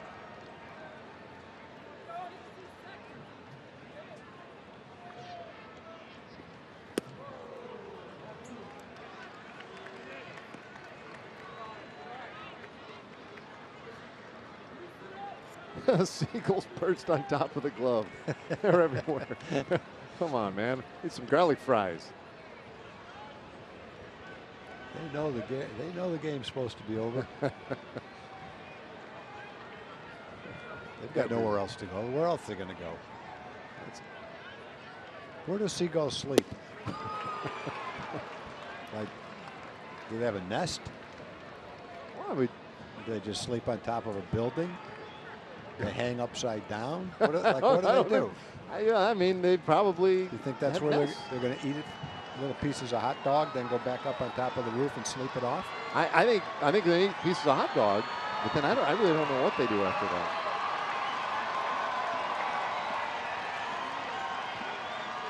2-2 and a swing and a miss, strike 3. Corey is dealing. Guerin 4 strikeouts among the 5 outs that he has gotten tonight. Faced 5 hitters and struck out 4 of them. Last one, good fastball inside part of the plate, gets Duggar swinging, and We will go to extra innings. Into extra innings, 6-6 in the top of the 10th, and Nomar Mazara is up to bat for the Rangers. His last time up, not only did he get a hit, but he scored a run, and he's of course batting in that 4th spot yet again, his third game straight actually. And the reason they're doing this is Jeff Bannister really wants to transition him into that role, get him more comfortable in that 4 hole. He feels like he's been a mainstay in the middle of the lineup the last 2 years, and that he could grow into being the cleanup hitter for this ball club, guys. Well, you know, one good way to really solidify that. Yep, hit it into McCovey's Cove. Yep. I'll crown him. I'll crown him the cleanup hitter of the future if he launches one into McCovey's Cove right now. Oh, wouldn't that be interesting? Off Sam Dyson. I'm not going to say he's not going to be in the future if he doesn't, but that's just one automatic way to do it. Well, he gets Sam Dyson here, so the former Ranger against his ball club now in extra innings. You saw Slater, the new left fielder. It's 1-1. Well, Ranger fans are very familiar with Sam Dyson. For quite a while, he was a solid late inning guy for the Rangers and a good closer. That hard, powerful sinker that he threw. Last pitch at 92 miles an hour was a good example of that. Then the ball stopped sinking, and he wasn't as successful. No, it was a little rough last year with the Rangers, and ended up getting traded to the Giants. And quite honestly, I mean, it wasn't always smooth sailing, but he turned things around pretty well last year. Always been a great ground ball pitcher. Mazara serves this one to the left side out of play, 2-2. So extra innings, it's a Friday night. Everybody's going to get time and a half. Nothing like it.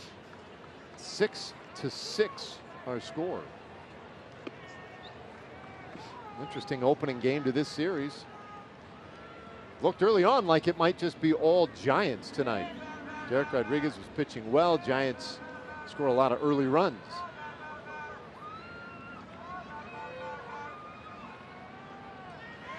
Two. A bouncer right side. Belt high hop for Belt. And they take care of Mazara. 3-1 on the put out, 1 away. So these Seagulls, I think, give it a little more thought, Tom. I think they all, after the game, they get their snacks and then they head straight north up to Bodega Bay, which is where they. What was that? That's where the Birds, Alfred Hitchcock. Ooh. You remember that? Yeah, sure do. No doubt. Yeah, that was. I saw that. You know that. I saw part of that somewhere, like within the last year. It just wasn't quite the same. When you saw it back in the day, it was scary. The first time huh? it was pretty scary. Yeah. Though, yeah.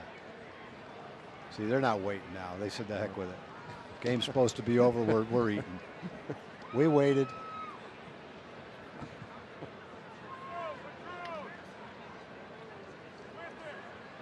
They're going to be swooping down on people that are trying to eat right now. They're going to take it right out of their hands. See now, they're getting lower now. They're getting a little more bold. Lower, a little closer. Once one went down to eat, the others aren't going to be left out. Center field's in deep trouble. See, this is starting to feel a little bit. It does. Like it's got. I didn't think there was that many of them. Boy, they are zeroing in on the empty bleachers in center field. 1-1. Hard ground ball up the middle, base hit. Profar is on in the 10th inning. Pretty well struck. Profar's third hit of the night.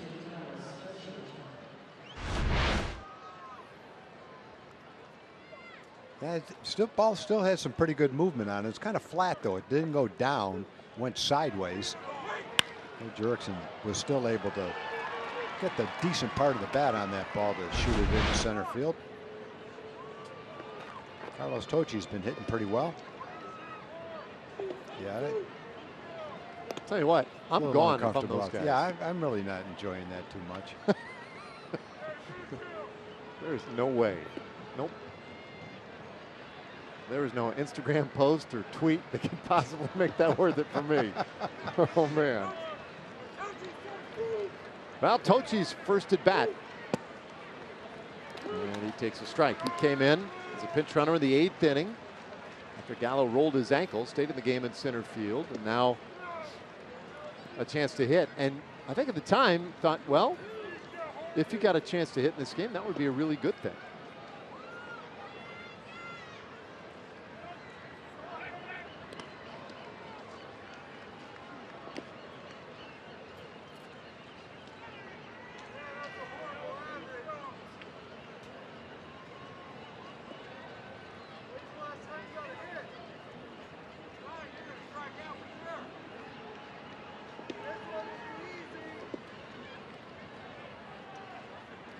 Tochi's been a lot better hitter.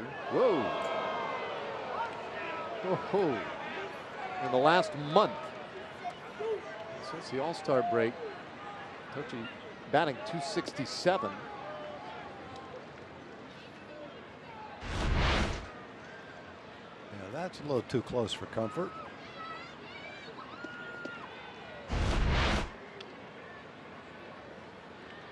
The birds are right in the middle of the backdrop now, the hitter's backdrop. Yeah, that would be a little distracting. 1-1.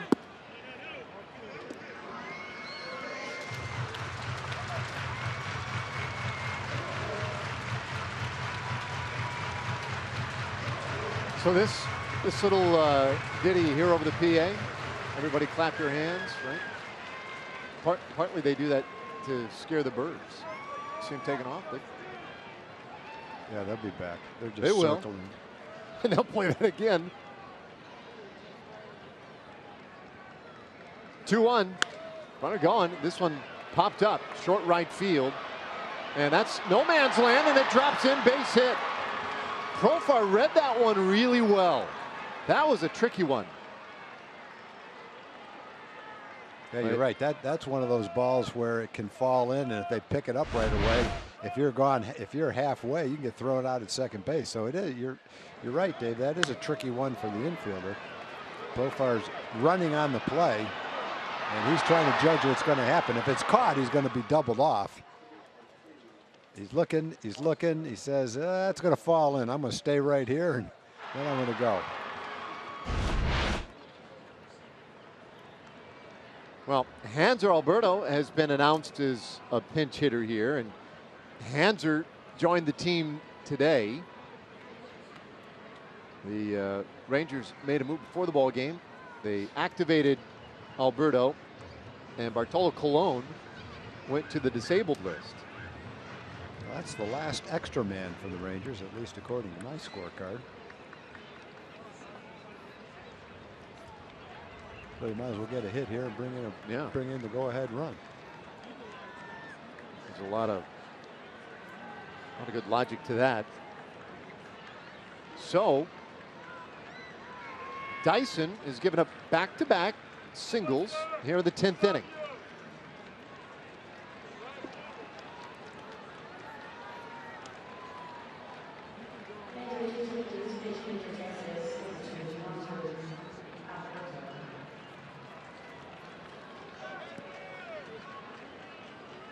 Plate umpire Jeff Nelson taking a little time. Everybody gets set.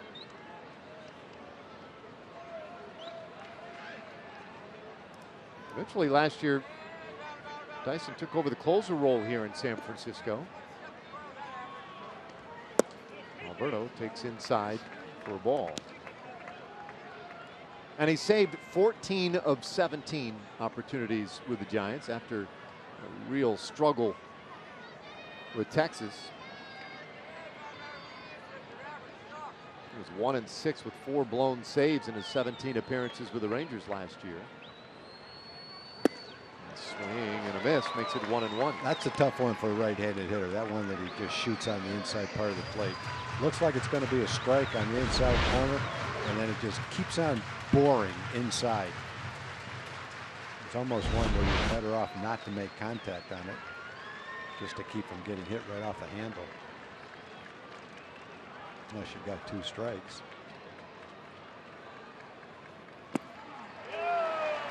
He has 2 strikes now, 1-2 the count.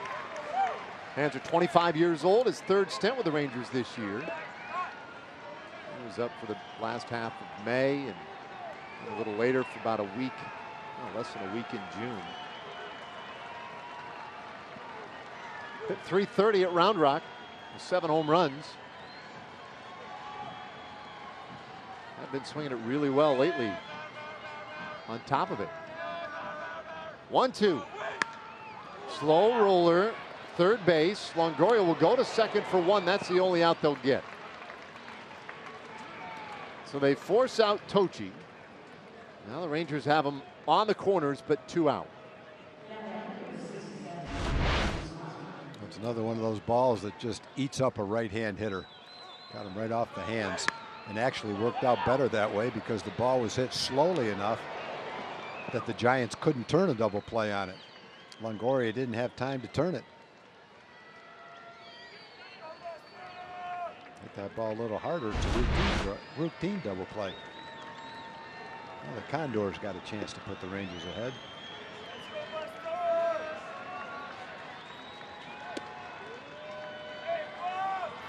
Oh for 4 so far tonight. He'll take one outside for a ball.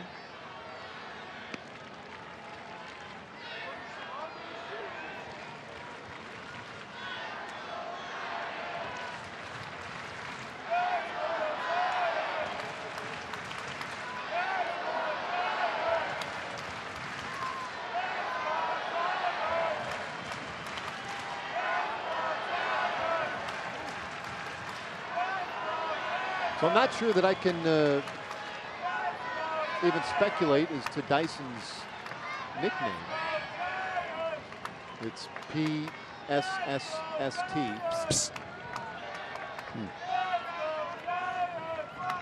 He kind of went meta with it, that one. Well, outside 2-0.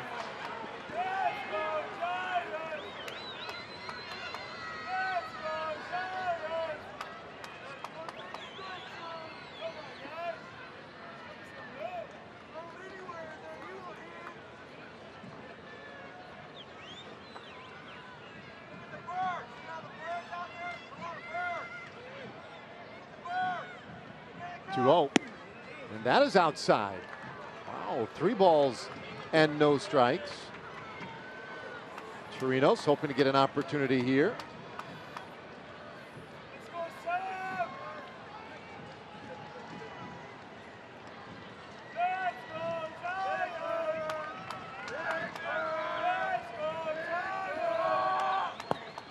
And there's ball 4, so they are loaded up. So now Dyson is going to have to pitch to his former catcher. It's almost like he really didn't want to pitch to Guzman. If Ronald would swing at a bad pitch, fine, but didn't even look like Dyson was trying to throw him a strike. But he's going to have to throw strikes now. Bases loaded.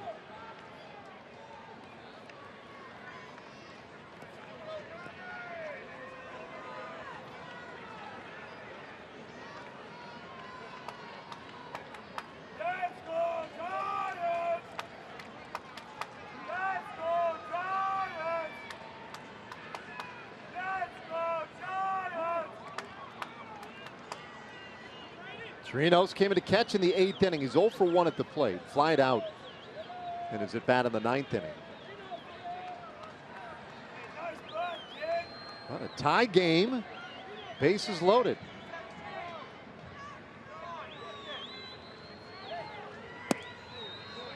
Berger's starting to get right in the picture now, boy. They're getting close. They've become a rather central part of our broadcast tonight. Good to have along. Getting a little fussy probably. There you go, Profar, Alberto and Guzman.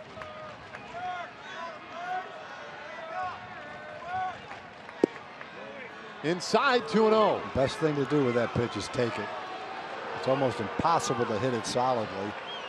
And most of them tail inside off the plate. It's definitely a ball.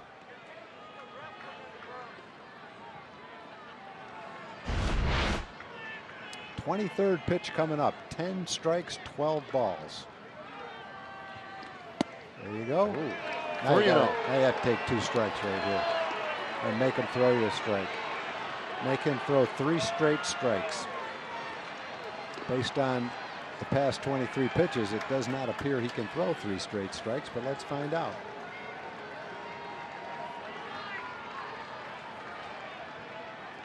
Now the go-ahead run, 90 feet away, bases loaded, the 3-0 pitch. Ball 4, and the Rangers lead for the first time tonight. How about that? A bases loaded walk on 4 pitches.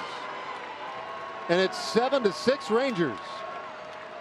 Well, those are just examples of almost too much movement on a pitch. These pitches are moving so much from left to right that he can't locate the strike zone with them. Those are the kind of things you just aim for the middle of the plate and try to catch the corner. If you start to try to hit a corner with it, it's going to move right off the plate and be a ball. Boy, Bruce Bochy's reaction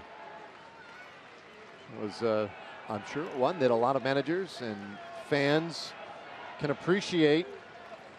8 straight misses for Sam Dyson, and now there's just a lot of posturing, and they're waiting for the lefty to get warmed up in the bullpen, I think. Doing their best to get Ty block as many throws out there as possible. And Bochy poised. Dyson knows his future. And so does everybody else now. And here we go. Bochy, we'll see when he's sick. So, yeah, you've bought as much time as possible here. Does he have to go out now and have a conversation and then have it broken up by Nelson? Oh, there's the signal. There'll be a new pitcher in this ball game momentarily. Sam Dyson couldn't get it done in the 10th. Rangers lead by 1.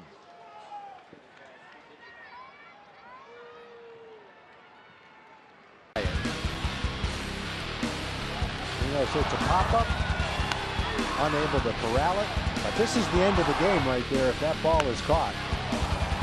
Chu's ground ball was not caught, and the next pitch, Rougned Odor hits it into McCovey's Cove, and the Rangers tie the game. Bruce Bochy, after 2 walks, 1 loaded the bases, 1 to Robinson Chirinos, pushed home the go-ahead run, and that's where we stand right now. The Rangers gave up 4 in the first, 2 in the 4th. They were behind 6-0, and now they're ahead 7-6. What a comeback.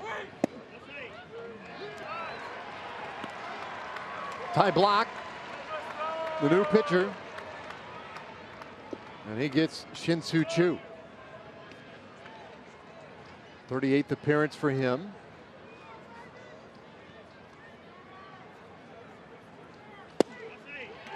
It's in there for a strike, 0-2. Dyson missed on 8 straight to give the Rangers the lead, and Block has come in and fired 2 quick strikes. The Rangers got a couple of big breaks, and they took advantage of them in the 9th inning. A bloop out to left, and it held up too late. Slater gets there, the inning is done. Rangers take the run, though. They have the lead now. Now can they finish it off? Bottom of the 10th coming up. For the 10th inning, and in some ways because Corey Guerin kept them in this game. He definitely did that, Dave. He came in the 8th inning with the bases loaded and struck out Brandon Belt, and then he struck out Evan Longoria to get out of that jam. Came back out in the 9th inning, 3 up, 3 down. Struck out Gorkas Hernandez, struck out Steven Duggar. Faced 5 hitters, struck out 4 of them. And if Jose Leclerc preserves this game and the Rangers win 7-6, Corey Guerin will have a well-deserved win. Yeah, that would be some justice. Leclerc appearing for the 50th time now. He's trying to go for his 7th save. 70 strikeouts in 47 innings.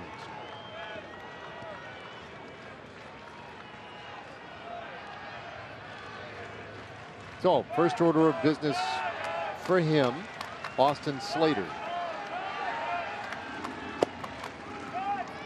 And he takes strike one. Slater hit his first big league homer of the season on Wednesday in New York. It's the fourth of his major league career. Takes outside, 1-1. Well, the Rangers bullpen so far, 5 innings pitched, 7 strikeouts, have not allowed a run. Given up just 4 hits.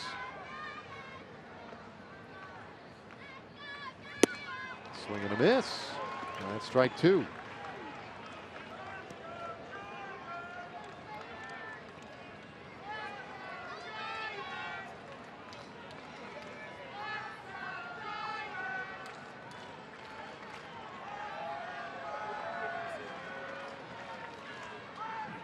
Clerks 1-2.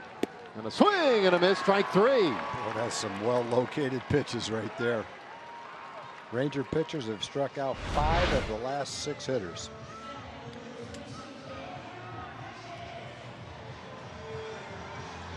That's that cut changeup. It looks exactly like a slider. And it really is dumbfounded hitters all season long. So now Andrew McCutchen. Had a good night tonight. Leclerc's first pitch to him. He did not go. Ball 1. Now, this has been a tough place for the Rangers to win over the years. They've only won 4 games in this ballpark. 4-13 all time against the Giants here. 1-1 the count.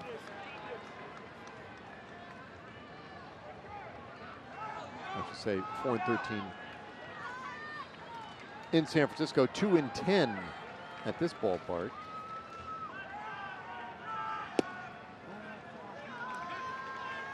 Just off the plate.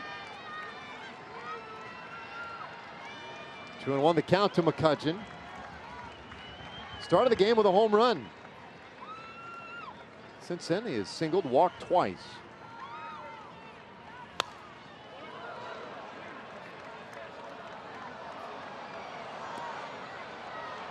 Tonight, the Rangers, they had the offensive surge at the end of the ball game. 7 runs, 10 hits for the Rangers. 6 runs, 11 hits for the Giants. And the Giants have made the game's only error.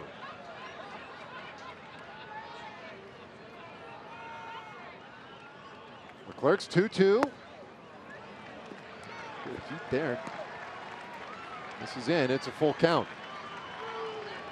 Well, this will be an interesting pitch. He's thrown a couple of fastballs, thrown a lot of changeups, and since he's been out there tonight, last 2 pitches have been fastballs. Will he go to the 3-2 cut changeup or go with his 97-mile-an-hour fastball? That's what McCutchen's wondering. And he went with a changeup. Yes, he did. And a swing and a miss. Back-to-back strikeouts here in the 10th inning. The tough combination. He's got such good deception with his delivery. So you got the change of speed, and then he's got the slider action to the cut changeup. But the hitter also is well aware that he's throwing 97 miles an hour. You have to be ready for that, number 1.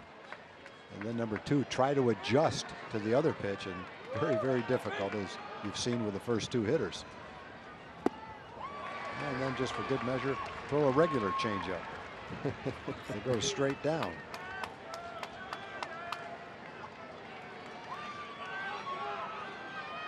Oh, 0-1 to Joe Panik.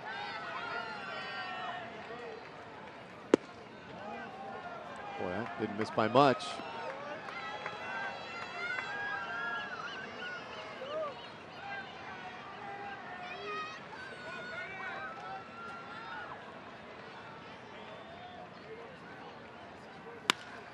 Ground ball, and Odor is right there.